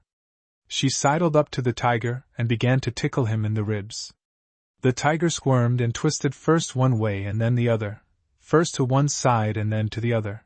At last he could stand it no longer, and catching the hare he threw her out of the trap and she landed on solid ground. As soon as the hare found she was safe, she began to call at the top of her voice, "Oh men, come! Come! The hare have deceived the tiger, and he is at the bottom of the trap. Oh men, come! The hare call you. Bring your spears and guns, bring your swords, and kill the tiger that I have tricked into entering the trap." At first the men did not believe the hare, for they did not think that an animal so small as the hare could deceive the tiger. But then they also knew that the hare was very clever and had much wisdom, so they brought their spears and their guns, their swords and their sticks, and killed the tiger in the trap. Thus did the hare prove that though small she was full of wisdom, and although the tiger was bigger, stronger, and fiercer than she, yet she, through her wisdom, was able to kill him. The story of the tortoise. Here was once a man who had 2 wives. Now, as everybody knows, it is always the chief wife that the husband loves best, while the other, instead of being Mei Long, is only Mei Noi, and this often causes jealousy and trouble in the family. It was so in this case, especially as the chief wife did not have a son to add to her dignity. They each had a daughter. The name of the chief wife's child was Nong Sen Ga, and that of the other Nong Yi. Here. One day the husband of these women went to the lake to fish. He caught a large number of shellfish, and put them on the shore for his wives to bring home. The younger took her share of the load, but, being very hungry, she ate them all. The mother of Nong Sen Ga, however, was not greedy like the other woman, and so she put all the fish that were left into her bag and began to trudge slowly toward the house. Now, the mother of Nong Yi was a witch, although no one, of course, knew it. Being wicked enough to be a witch, she did not hesitate at committing any other crime, even the most dreadful, and she therefore made up her mind that she would kill the mother of Nong Sen Ga so that she could be the chief wife. She got home much sooner than the other woman, as she had no load to carry, and when she saw her husband he naturally asked her where the fish were. "Now," she thought, "here's a good chance to get that woman out of the way." So she told her husband that his other wife was a poor, or witch, and she had taken all the fish away from her. Now, witches are of course very much dreaded, so when the poor woman came home with her heavy load of fish, the villagers killed her with their sticks, and she was changed into a tortoise in the lake. And now at last the mother of Nong Yi was chief wife, but do you think she was satisfied? Not a bit of it. She heard that her rival was now a tortoise in the lake, and she determined to kill her again. Some time after this, as Nong Sen Ga was in the jungle watching the cows that belonged to her father, she walked along the edge of the lake and was very much surprised to hear her own name called in familiar tones. She looked around, but could see no one, and she was getting very frightened, thinking that it was perhaps a pea who wanted to entice her into the thick jungle so that he could devour her. But at last she looked on the ground at her feet, and saw it was a tortoise that was speaking to her. "Nong Sen Ga," it called. "My daughter, oi! I am your mother who was killed through the wicked acts of my rival, the mother of Nong Yi. I have arrived at great trouble, and now, instead of being the chief wife of a rich man, I am nothing but a tortoise swimming in the lake. Take pity on me, my daughter, and out of compassion every day bring me cotton thread and raw cotton, so that I can weave and spin."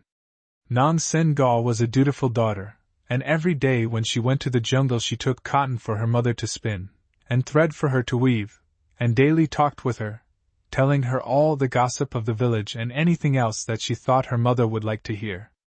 But the mother of Nani was on the watch, and thinking it strange that the girl should take cotton and thread to the jungle every day, and bring none back with her when she drove the cattle back at night, she followed her, heard her talking with her mother, and thus found out in what part of the lake her enemy was, and laid her plan accordingly. That evening, unknown to her family, while her husband was busy working in his garden, she went to the house where lived the doctor of the village, unfolded her plans to him and asked for his help. Being an unscrupulous man, he agreed, took the silver the woman had pilfered from her husband, and promised to help her. The next day she was taken very sick, and her husband called in the doctor, who told him that the woman must have a tortoise from the lake nearby. If she boiled and ate it according to his directions she would get well, if not, she would die. Having performed his part of the bargain, he returned to his home at the other end of the village. Next morning the man went to the lake to get the tortoise.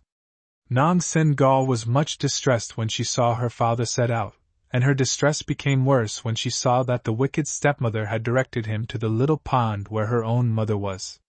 The man took a large bucket made out of wicker work, and commenced bailing out the water, but Nong Sen Gal was able to warn her mother just where her father was, so that when he was on one side of the pond her mother went to the other.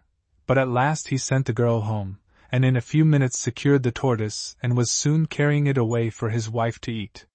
When he got home he gave her the tortoise, little thinking who it was, and then went out, while the witch called Nong Sen Ga to watch the pot which had been put over the fire. Soon the poor girl heard her mother call out. She said that the hot water had reached her knees, and begged her to put out the fire.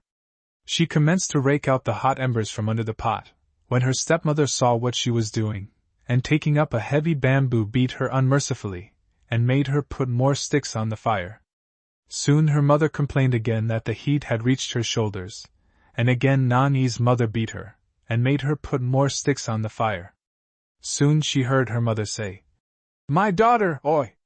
The hot water has reached my neck and I shall soon be dead. When it is all over, do not let that wicked woman destroy me altogether, but bury me in the jungle." And in a few minutes she was dead. Nong Sen Ga tried her best to get the dead body of her mother, but her stepmother watched her carefully, and all she could not eat herself she gave to the dogs, to prevent her daughter from getting any, but one dog ran off with his portion into the jungle. Nong Sen Ga followed in time to rescue the webbing between the fingers. 3. This was all that was left, but she buried that carefully in the jungle far from the house where her stepmother lived. 3.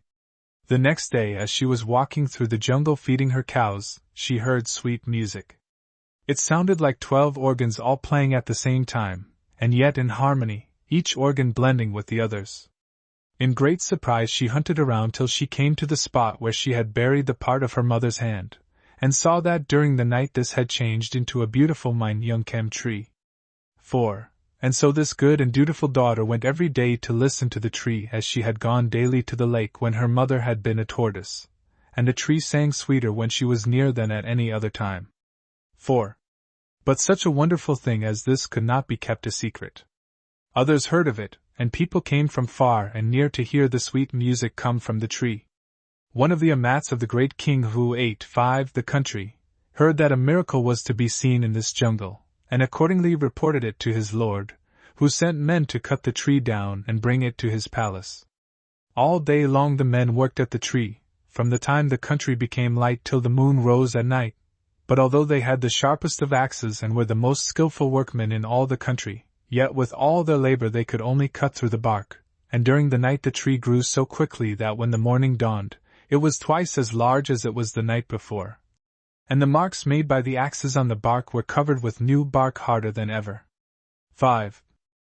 The king was very angry when he heard of the ill success of his woodmen, had them all executed, and sent others, but they had no better success than the first.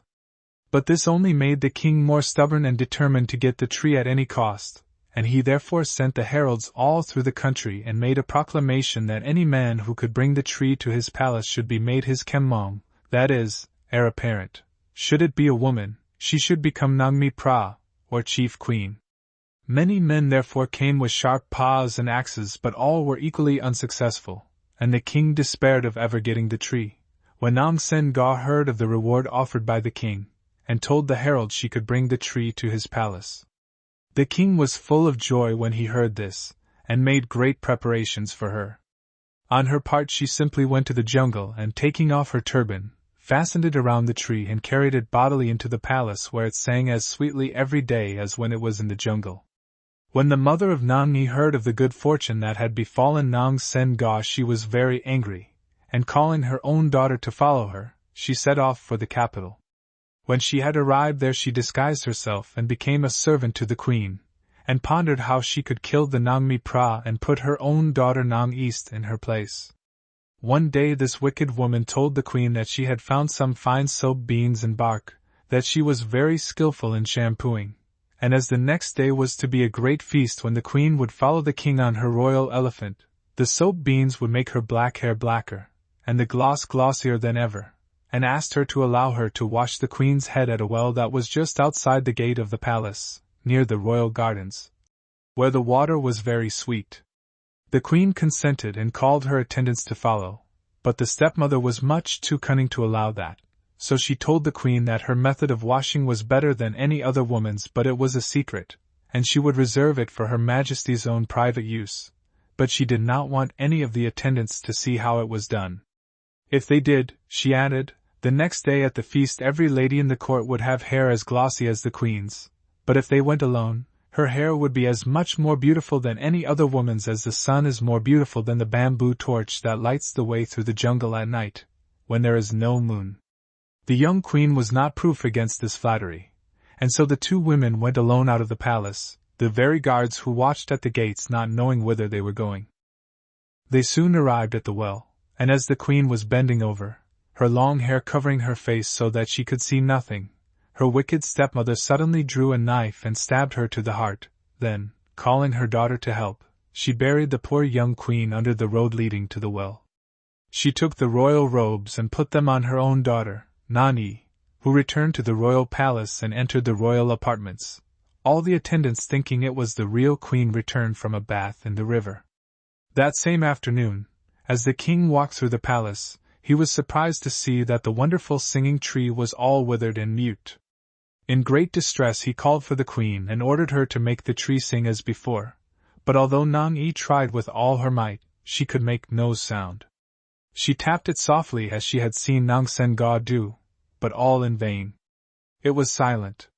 Now the king was in the habit of wearing Burmese clothing instead of Shan, and one day when he had gone to his room to put on his tso, he found that a little sparrow had built her nest in it. He was a very kind man, and so allowed the little bird to live there, and in gratitude to the king this sparrow was in the habit of telling him all she saw as she flew around the city from morn to night, and whenever the king wished to find out anything that puzzled him, he would often call the sparrow to tell him what to do. He therefore now called the little bird and asked it what ailed the tree, and the sparrow told him that the woman who was then in the royal apartments, and wearing the clothes of the Nong Mi Pra was not the real queen, but a woman named Nong Yi, and seeing her approach, the brave little bird began whistling. "This is not the Nong Mi Pra, this is Nong Yi, Nong Yi, oh! Nong Yi!" In a great rage the king commanded his servants to call the woman, and when she was come into the royal presence she dared not open her mouth to answer the king, for she was not so clever as her mother, who could disguise her voice as well as her face, and she knew that if she began to speak the king would see that she was not Nong Sen Ga, so she remained silent. But this did not save her, for the king looked at her and said, "You wear the robes and jewels of my queen, but you have not the same face, and you are afraid to speak to me." And he immediately called his chief executioner to take her away and cut off her head. But even this did not bring back the music to the tree, and the king was disconsolate. The next morning when the guard of the royal garden went to his post, he saw, near the well, a beautiful mock move flower, took it home with him and placed it in the chatty of water that every Shan keeps in his house as an offering to the peas. The old mother Nai soon after took her basket and went to the bazaar to buy puc for her son's breakfast, but when she returned she was surprised to see that during her absence someone had swept the house, cooked the food, and that the morning rice was all ready to eat. The eating tray was set out in the middle of the room. The rice and curry was arranged in order on it, and the drinking chatty was full of scented water. She called her son and all the neighbors to ask who had done this, but no one could tell her, and in great amazement they sat down to their meal. That evening the same thing happened again. While she was out, the house was again swept, the food was prepared, and the tray arranged as in the morning. For several days this happened, and then the old woman determined to hide and see who did these kind acts. She did so, and was amazed to see that as soon as she had left the house, she went under the floor and looked up through a hole between the bamboos, that a spirit came out of the mock move flower that her son had brought from the road leading to the well, and commenced to sweep the house. In the midst of it the old woman rushed up to the flower and destroyed it, so that the spirit could not go back to its refuge. At the same instant, it changed into the most beautiful woman ever seen.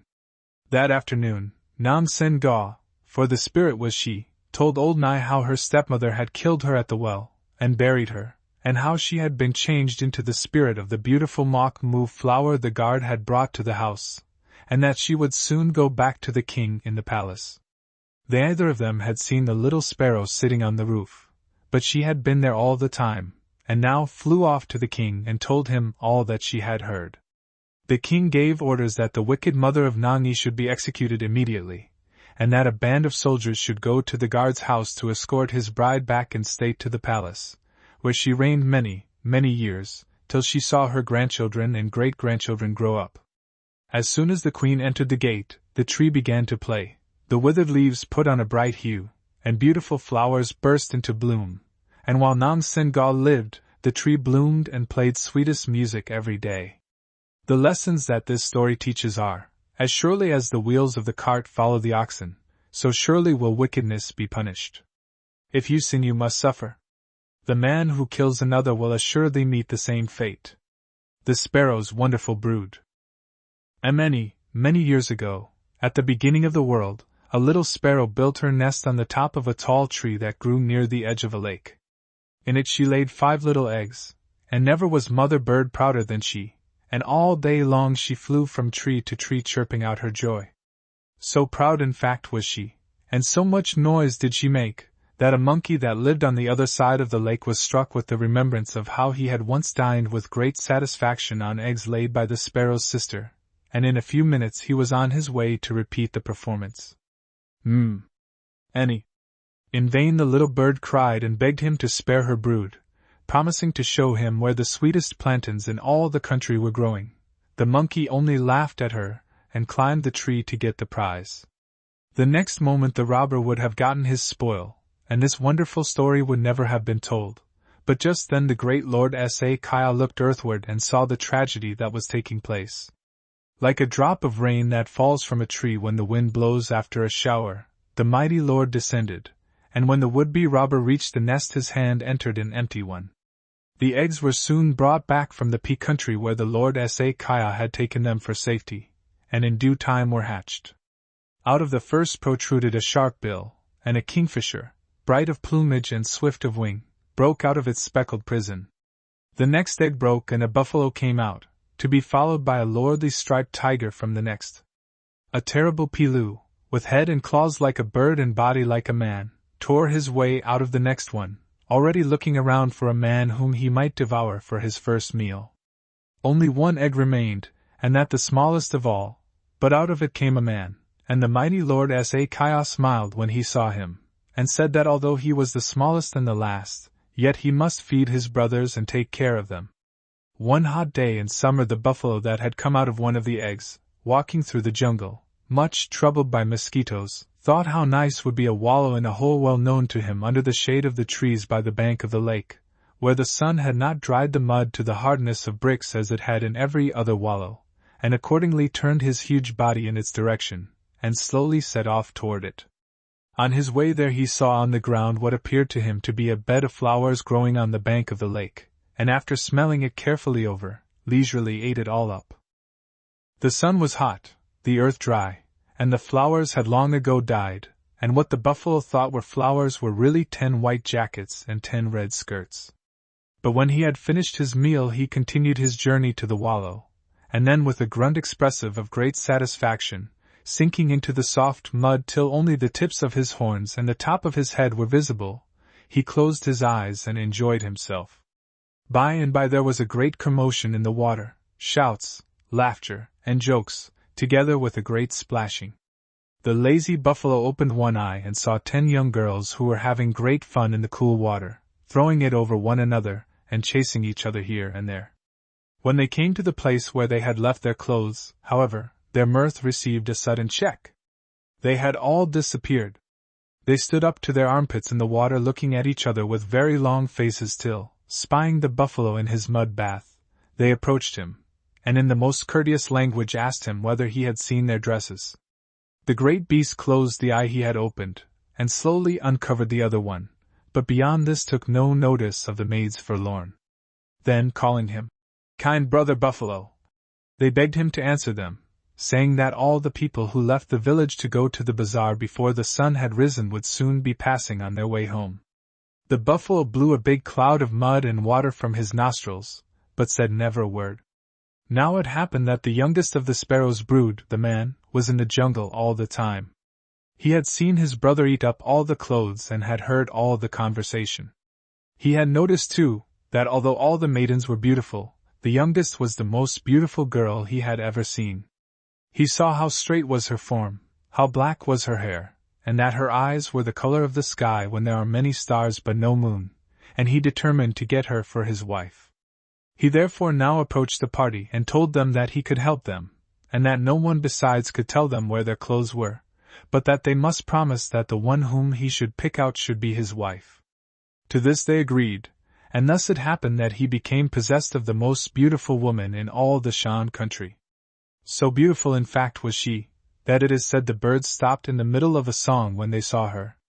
The squirrels stopped halfway up the tree in their search for nuts, as she walked under the trees, and her fame spread far and wide.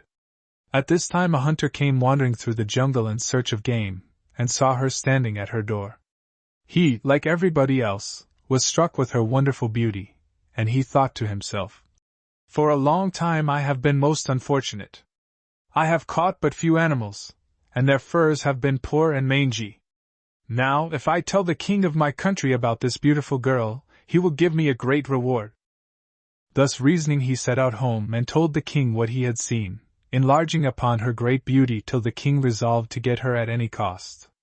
He therefore set out, taking with him soldiers and attendants as became such a mighty lord, and when he saw the object of his journey he acknowledged that the hunter had not deceived him, and he determined to take her back with him to the palace. But at the same time he made up his mind to go about it in a cunning way. Now this king had a wonderful fighting cock of which he was very proud, and which had never been beaten. It had a beak of iron and spurs as sharp as the knives that come from LHK, and a voice so loud and piercing that every morning when he crowed every other rooster in the city scurried away in fright at the challenge. The king, therefore, said that he and the woman's husband should have a cock fight. He would wager his country against the other's wife. In great sorrow the man went out into the jungle to think over his misfortune, and while sitting on the ground in a most disconsolate manner he heard a little bird calling his name, and looking up he saw his brother, the kingfisher, perched above him. "Oh brother, do not fear," said the bright little bird. "I do not forget that you are my brother, and have guarded me long, and now I will surely help you in your trouble." When the time came for the fight, therefore, and the king's fighting cock stood proudly up, suddenly down from a tree flew the kingfisher, pecked him with his long, sharp bill, and then flew away before he could so much as turn his head. Time and again this happened till the king's challenger finally stretched himself dead on the ground. The fight ending in this way, however, did not suit the selfish king a bit, and he therefore said it was not a fair fight, and brought out a large, fierce dog. This dog was the terror of the state, but the king said that it should fight any other dog that could be brought against it for the same stakes as before.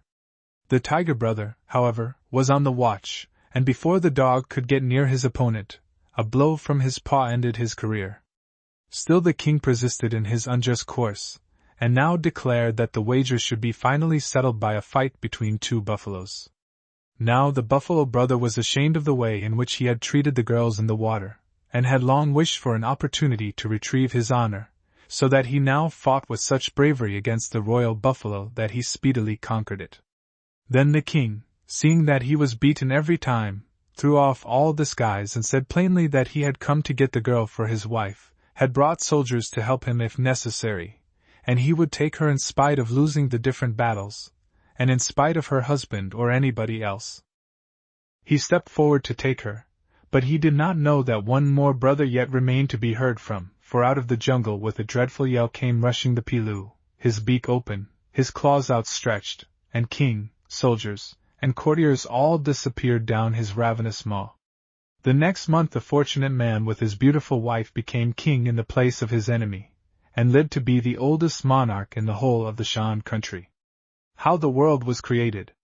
In the beginning of the world, many cycles ago, so long ago, in fact, that no man knows how long it was, there were no trees, no hills, no land, nothing but water. The wind blew the waters hither and thither, sometimes in great waves, sometimes in quiet ripples. The wind blew, the waves rolled, and that was all. And now it happened that Gong Gao, the great spirit spider, felt weary with carrying around her heavy burden of eggs wrapped up so carefully in their white covering fastened to her waist. Therefore she said to herself, I would fain place my eggs in a safe place, but know of none where they can hatch themselves without danger. So she searched through the universe to find a suitable place, and at last she spied the water that is now the world, and in it began to spin her web. Backward and forward and backward, round and round, in and out she wove, till at last all was done, and full of content she left her eggs in their web-prison nest and journeyed away. The wind blew and drove the water hither and thither as aforetime, and soon little pieces of solid substance caught in the meshes of the web, and behold, as the time passed the solid substance became more solid till it formed mud and separated itself from the water, and when the mud had dried, lo! It was the earth. So the eggs of the great spirit spider were safely locked up within the earth. By and by they hatched, and breaking forth there appeared the first man, Bu Pao, and the first woman, Mie Pao, from whom all the ancient people who belonged to the first race were descended. Many years passed and people lived out their lives, till one day the great earth caught fire. It burned fiercer than anybody's imagination can conceive, and it destroyed everything. All the beautiful forests with their green coverings of moss and leaves, all the cities which the first race had builded were burned down, till by and by there was not more for the fire to consume, and it was then the end of the hot season. The time of wet came soon after, and the rain fell upon the burning earth in such torrents that the whole sky was covered with the steam. Now it happened that in Mong Pi, the faraway land where dwell the powerful spirits whom we call Sangs, the smell of the steam ascended and ascended till all the spirits smelled the sweet scent, and said to themselves, Behold, there appears a sweet smell arising from below, what can it be? And there was much marveling at what could cause such sweet-smelling incense as that then ascending. And it also happened that in Mong Pi were 9 spirits, 5 of them males and 4 females, and these being of more adventurous spirit than their fellows, determined to find out for themselves where the sweet perfume came from. So they set out on their travels downward. They descended faster and faster, and the faster they descended the sweeter became the smell, till at last they landed upon this world of ours, and bending down to the earth they tore great handfuls of it out, and ate it with the greatest relish. It was morning time when they descended, and they fed upon the fragrant earth all day till the sun set, and the shades of evening began to surround them. Then the eldest of the spirits looked around upon his fellows, and said, Brethren, oi! It is time that we ascended to our own country. And as the rest assented they stood up to return, but alas! They could not rise, they had eaten so much earth it had made them too heavy to soar, and from that day to the day they died none of them ever found their way back to the beautiful country of the Sangs, but had to spend all their lives upon this earth of ours. Thus we see that it is earthly desires that keep us from the spirit country. We see, or we hear, we smell or desire some earthly thing. We get our desires, but they keep us pinned down to the earth. We cannot go to the spirit country because of them. When the spirits discovered that they could not return to the same country, they agreed that they would marry each other, and take up their abode upon this earth of ours. But here arose a difficulty. there were 5 male Sangs but only 4 females. There was chance of a great quarrel, but the strongest of them, his name was Hsin Kyan, thought within himself, I am stronger than any of my brothers and could easily defeat them and marry whom I will, but what merit would there be in that? I will ask them whether they would be willing to make me king and each of them give me of their daughters when they are old enough, then in time I shall have wives and power as well. Thus we see it is the man who is willing to control his desires and wait who becomes great. Hsin Kyan's brethren were very glad to make the agreement, and thus it was that he became the ruler of them all. When the daughters of the others were old enough, they brought them to the king, and from that day it has been the custom for men to offer their daughters to the king. Now it happened that the universal Lord Sa Kya, who rules over all spirits and men, looked earthward and saw the new kingdom that was established. He became jealous and determined to kill Hsin Kyan and take his kingdom away from him. But Hsin Kyan was very subtle and cunning, so he tattooed himself with charms of such great strength that even the mighty Lord Sa Kya could not kill him. For many years they fought. Great mountains were thrown by each combatant at the other, but Hsin Kyan could not defeat the Lord Sa Kya, either could the Lord Sa Kya kill Hsin Kyan.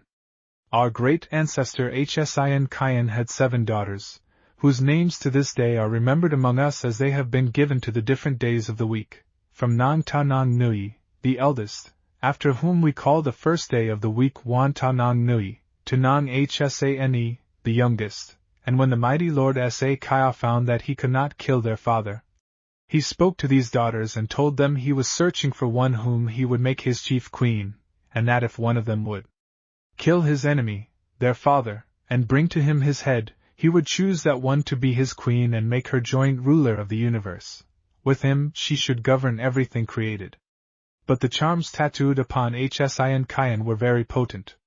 Water would not drown him, fire would not burn him, rope would not strangle him, and he was invulnerable against thrust of spear and stroke of sword, and although all 7 of his daughters tried to kill him, yet they were not able to do so, and 6 of them gave up the attempt in despair.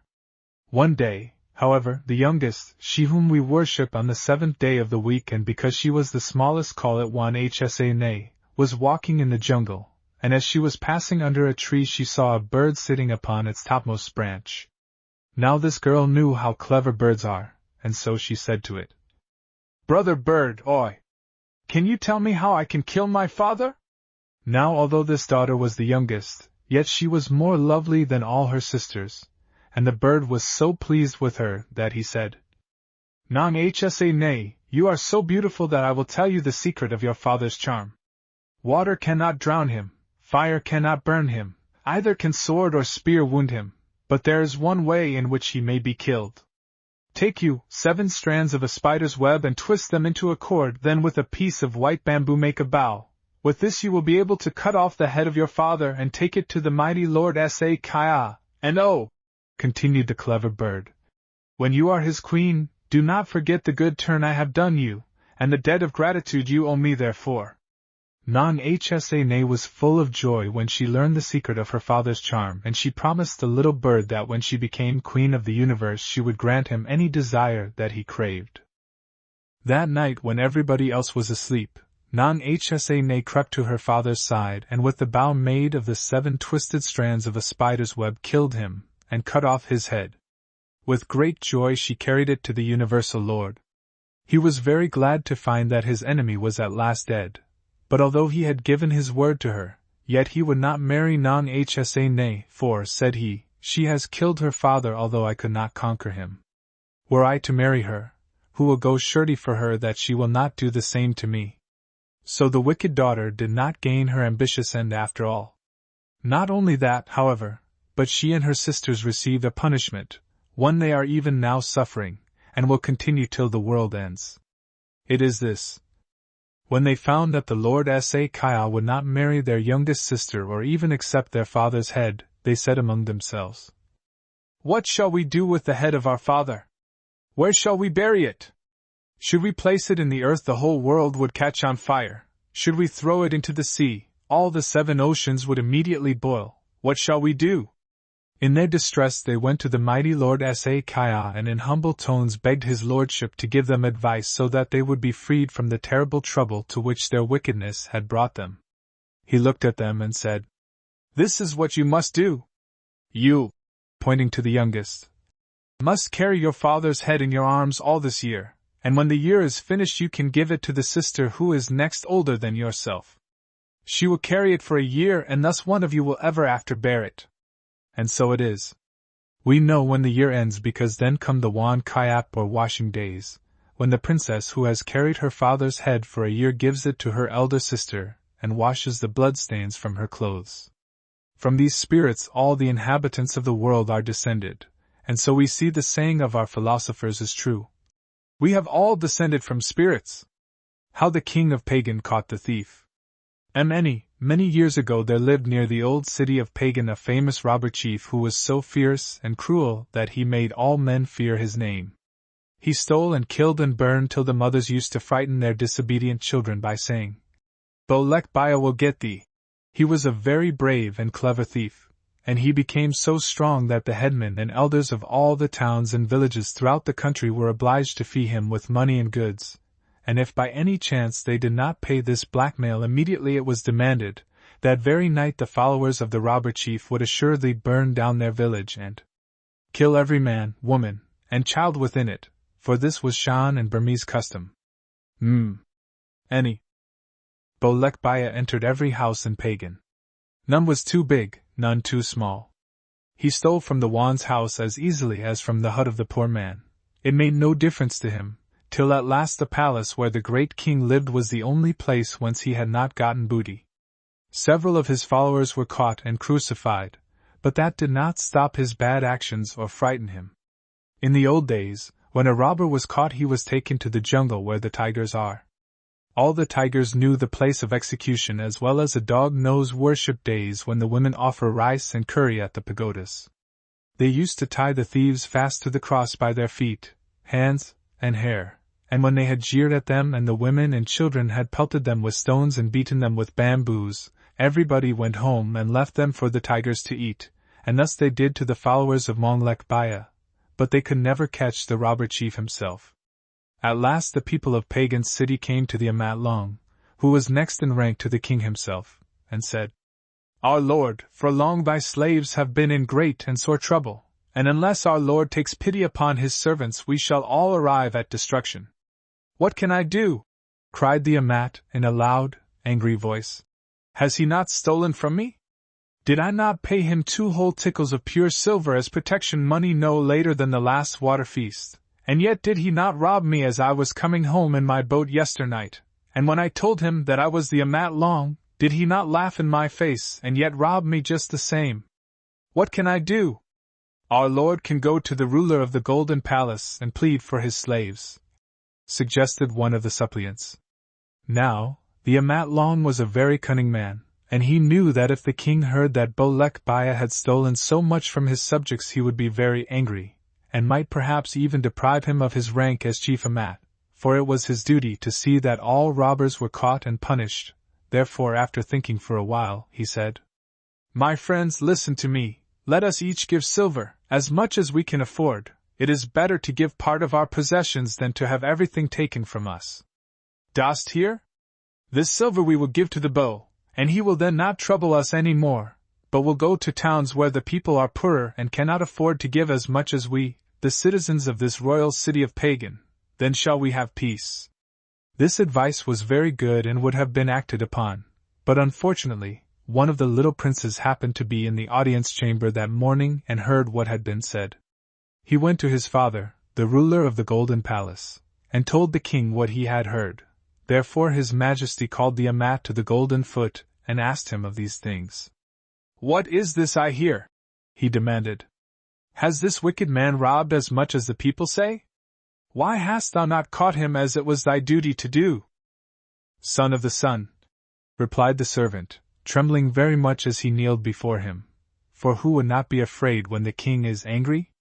"It is true, but this thief is a very wicked and clever thief, besides which he has a wonderful charm tattooed upon his body which is so potent that it makes him invulnerable to wounds from sword or gun, neither can he be bound with ropes, therefore it hath been impossible for the slave of our lord the king to capture or harm him.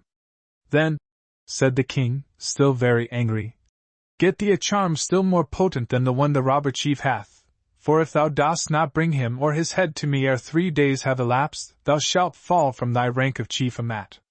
Dost thou hear? The Amat bowed till his head touched the floor before the golden foot, and he crawled away from the presence the most unhappy man in all the king's possessions.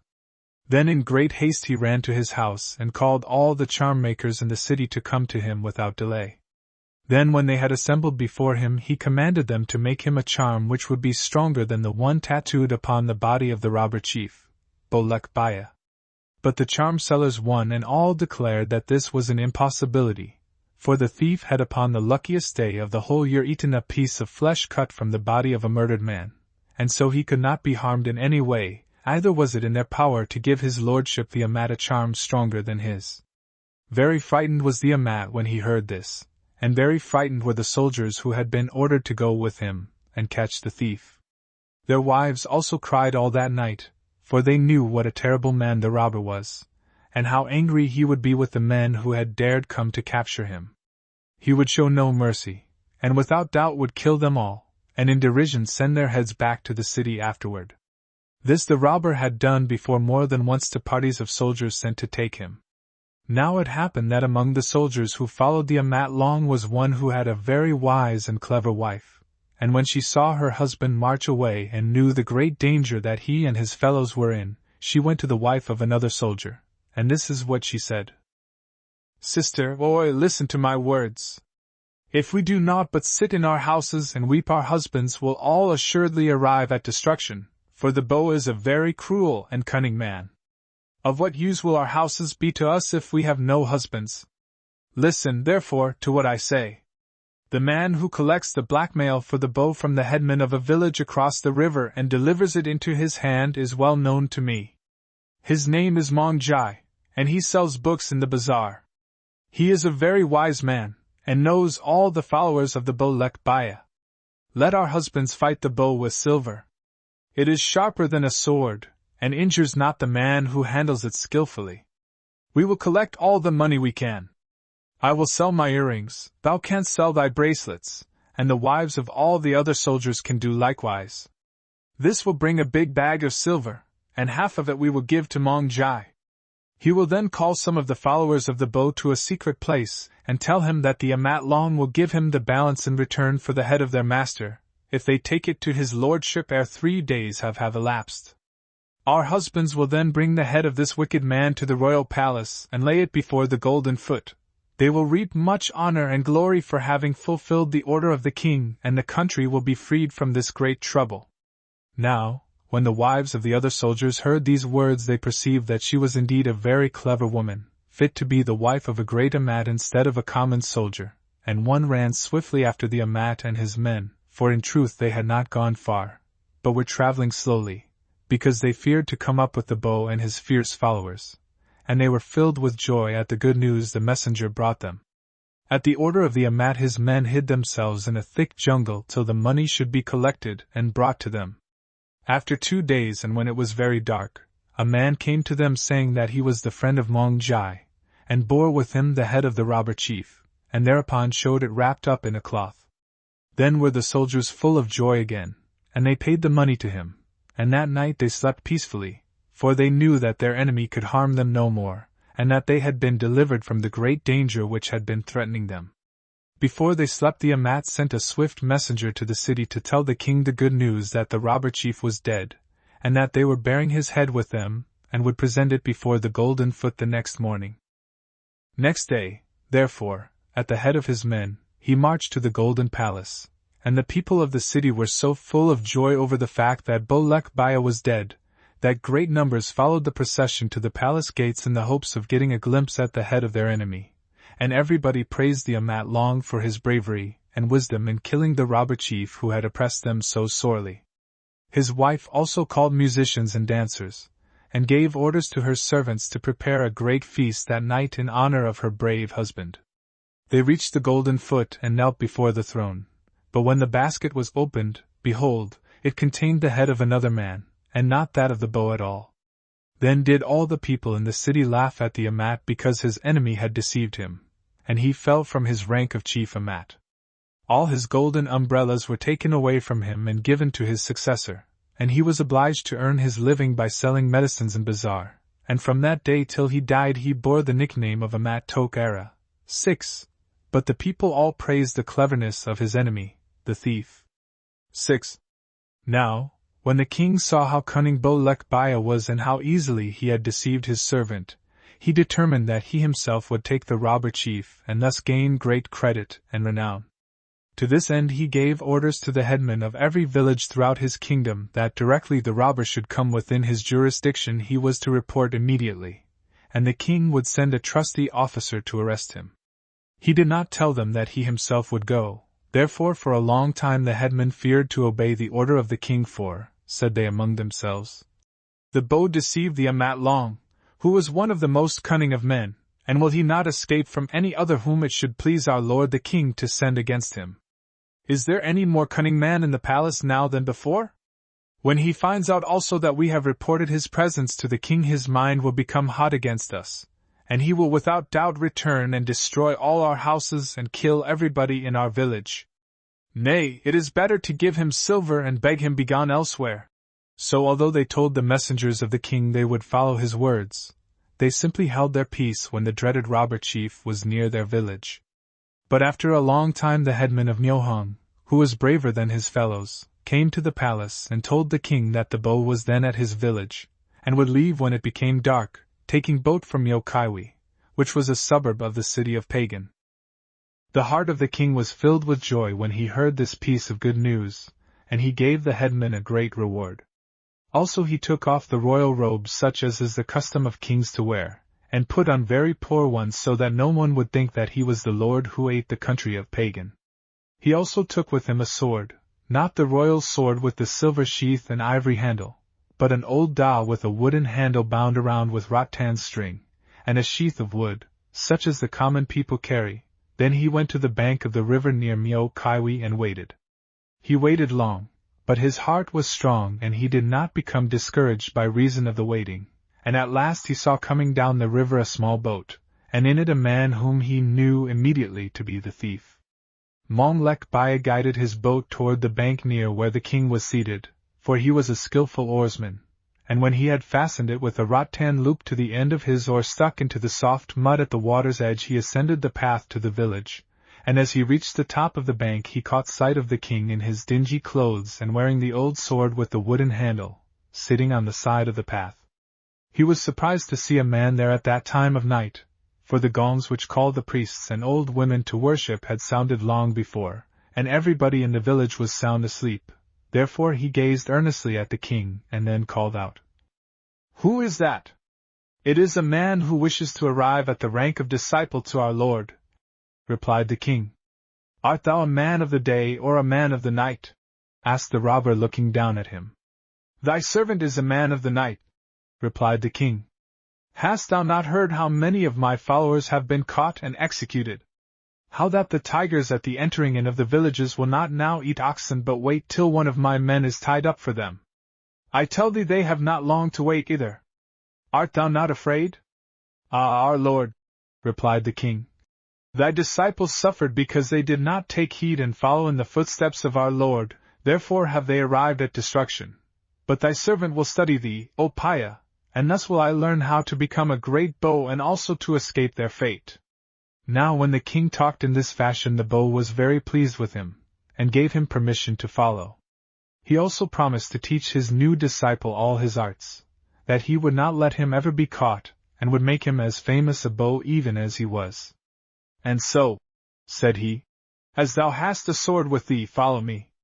I will give thee thy first lesson."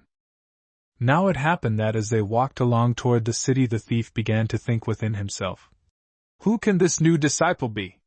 He surely comes from a high family, for he speaks not like the common people, but as kings have a custom of speaking. He wears the clothes of a common man, and carries the sword of a coolie, but yet his words are the words of one used to command. Can he be a spy sent by the Amat whom I tricked so nicely the other day, I wonder?" And thus he turned it over and over in his mind. The peas have ever aided the kings of Burma, and now those whom the king had been in the habit of feeding daily were watching over him, and when they heard the bow thus talk with himself, for the spirits can hear us think even when we make no sounds of words, they put it into the head of the robber to go to the house of the king's own astrologer. It was not very far, and they soon arrived there. Then Mong Lekbaya said to the king, "Stay thou here and watch. If thou dost see or hear aught, come and call me." But he himself went under the house of the astrologer to discover whether he slept or not. When he knew that the man was sound asleep, he would draw a sharp knife which he carried in his girdle, cut a hole in the mat side of the house, creep in through this hole and take what he wished. Then he would escape before the lord of the house awoke. As he was watching, however, he heard the astrologer come out upon the veranda so that he could study the stars, for that was his custom. Then he heard him say to himself, "Truly this is a good thing to marvel at, for I see the star of that famous robber chief, Bolek Baya, and following it closely is the star of none other than the ruler of the Golden Palace himself." For a long time the astrologer sat upon his veranda pondering over this strange occurrence, and trying to think what it should portend, but in vain. He could think of no solution of the mystery, so after again saying that it was a good thing to marvel at, he gave it up, and went into his house to sleep. Thus did the thief discover the high rank of his new disciple, for the astrologer knew the star of the bow well and would make no mistake. He also knew the star of the king. Had this same astrologer not cast the horoscope of the robber chief and foretold which days were lucky and which unlucky to him, so that by taking heed he had never been caught? Therefore when he again came forth from under the royal astrologer's house and saw the king was still waiting without, even as he had given orders, his mind was filled with great fear. Then said the king directly he saw the robber, "O King Baya, thy servant knows a place where there are so many rubies that they are as common as macnine seeds that the children play with in the dust. Gold is as plentiful as iron is with us, and there is enough silk to stock 10 bazaars. All this is within reach of our hands. I can guide thee to the place, for I know it well. Wilt thou follow?" Then said the thief, "I know of but one place of which thou canst say that with truth, and that is the Golden Palace, but a man may not enter there and live. Knowest thou not that the guards carry sharp daws, and that if a man is caught there without permission from the king or one of his amats, he is immediately impaled? In very truth it is a place good to shun and fear greatly, even as the den of a hungry tiger in the jungle."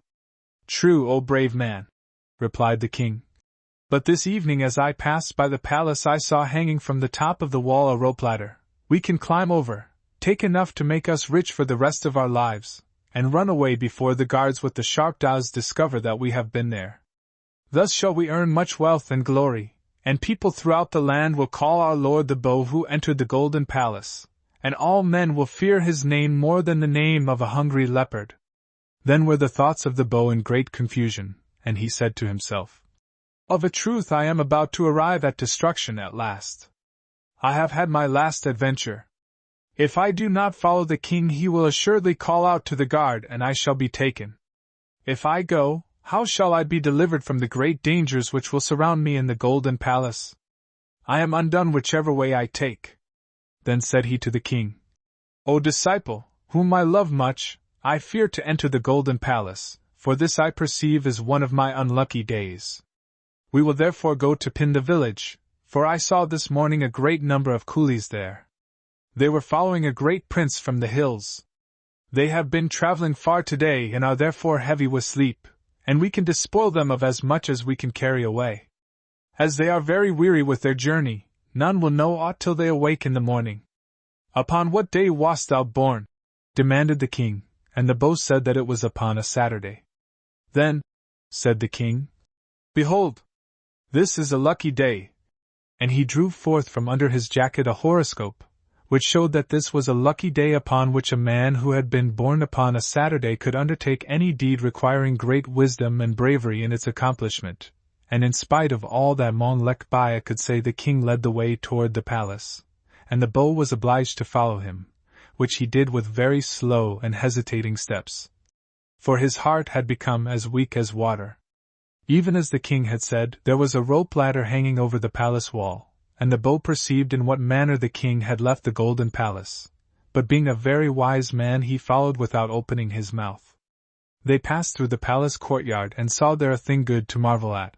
All the guards who ought to have been watching their lord were slumbering, so that the king and the beau gathered up all the spears and daws belonging to these men and carried them away, hiding them in a secret place under one of the houses. As they entered the palace buildings, the thief became so full of alarm that all his strength left him, and he could hardly walk. Then the king saw that his follower had arrived at great fear, and as they passed the house where the royal food was prepared, he said, "Friend, I perceive that thou art in sore distress. Come, eat the food I am about to prepare for thee, and thou wilt become strong." "Nay," said the beau, "that I cannot do. Can a common man eat of the golden food and live? This will I not do, surely I should be accounted worthy of death." The king would not listen to him, but entered the royal kitchen, and with his own hands cooked some food which he compelled the thief to eat.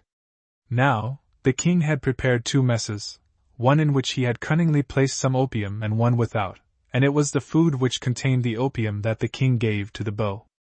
Therefore, after a little time, he said to the king, "O disciple of mine, I know not what is the matter with me. I have no strength, and although it is death to sleep in the golden palace, yet must I sleep, for if I do not I shall surely die." As he said these words his head drooped upon his chest, his eyes closed, and he fell asleep. Once more was the heart of the king filled with joy, and he bound the beau with strong ropes in great haste, and made him a prisoner. Early the next morning the king called the officer who was in charge of the guard the night before, and when he was come before the face of his majesty, the king said, "I have a parable to tell thee. Once upon a time there was a great king, and in his country was also a famous robber chief, and behold, one night the king was sore troubled with questions of statecraft, so that he could not sleep, therefore he walked throughout his palace. As he was passing through the courtyard he spied a ladder hanging from the top of the wall. Now the thief of whom I have spoken had that very night entered the golden palace, and at that same moment the king caught sight of him, loaded down with plunder, creeping toward the rope ladder beside which he stood. Then the king fell upon him and took him prisoner, bound him securely with strong ropes, and dragged him to a safe place. But the soldiers who should have been watching were all asleep. What should be done to such guards as these?" Now the officer did not yet know that the daws of his men had been stolen, so bowing before the golden foot he replied, "Head of thy servant's body, there is but one thing to be done. They are worthy of death. Their lord should pass judgment upon them without mercy, and that immediately." "That is a good judgment," replied the king, and turning again to the officer of the guard, he said, "Last night I saw the great and renowned robber chief, Bolek-Baya, in this palace. I took him prisoner with mine own hands. Behold, he lies tied fast with ropes in yonder room, but all the guards who should have been watching were asleep. Where are their daws? Let every man who has no sword be impaled before I eat my morning rice." Then were the hearts of the king's amats full of joy when they heard that the thief whom they all feared was a prisoner in the palace, and they praised the wondrous bravery and subtlety of their royal master, saying that without doubt he was the bravest and wisest king who ever sat under a white umbrella. The king was very proud as he listened to their praises and gave orders that the robber chief should be brought before him. When Bolek-Baya was led to the golden foot he prostrated himself, and the king said, "If a man be found in the royal palace at night, what hath custom decreed should be the punishment for his presumption?" Then the prisoner said, "King above all kings, it is death. Hast thou anything to say why thou shouldst not be impaled or given to the tigers to eat?" demanded the king in a terrible voice. "Lord of the world," replied the unfortunate man, "last night thou didst ask to become disciple to our Lord's slave. Will the disciple order his teacher to be executed? When our Lord's slave was beneath the royal astrologer's house he discovered that his new disciple was the eater of the country, and so when our Lord of the Golden Palace ordered his slave to enter, he would have been worthy of death had he not obeyed. Will the son of the sun execute his slave for following his words?" Then when the king heard that the robber had known who he really was, he marveled much at his wisdom, and said, "Assuredly thou art too wise a man for the tigers to eat. Take thou yonder sword, it belonged to him who yesterday was captain of the royal guard. Follow me and thou shalt later become my chief amat." Glossary of terms. PUC. Curry. PUC. Zayat. A place built for the accommodation of travelers, also used as an assembly place for worship, especially during religious feasts. They are usually built near monasteries. Zayat. Para. Burmese Paya, a god, an image of Gautama Buddha. Para. Kam. Luck. Kam. Mao. To be skillful. Mao. Amat Long. The chief amat or chief counselor of a prince. Amat Long. Swa. The Indian, vis, a weight equal to about 3.5 pounds avoirdupois. Swa. Chatty. A cooking pot, usually made of earthenware. Chatty. Hook. A deep rent in the earth with steep sides. A ravine. A torrent usually runs in it during the rainy season, but it is dry in the hot season. Hook. P. Spirit or supernatural being. P. Amat. A minister of state. Amat. San. A rice bag. San. Nan Mipra. A queen. Nan Mipra.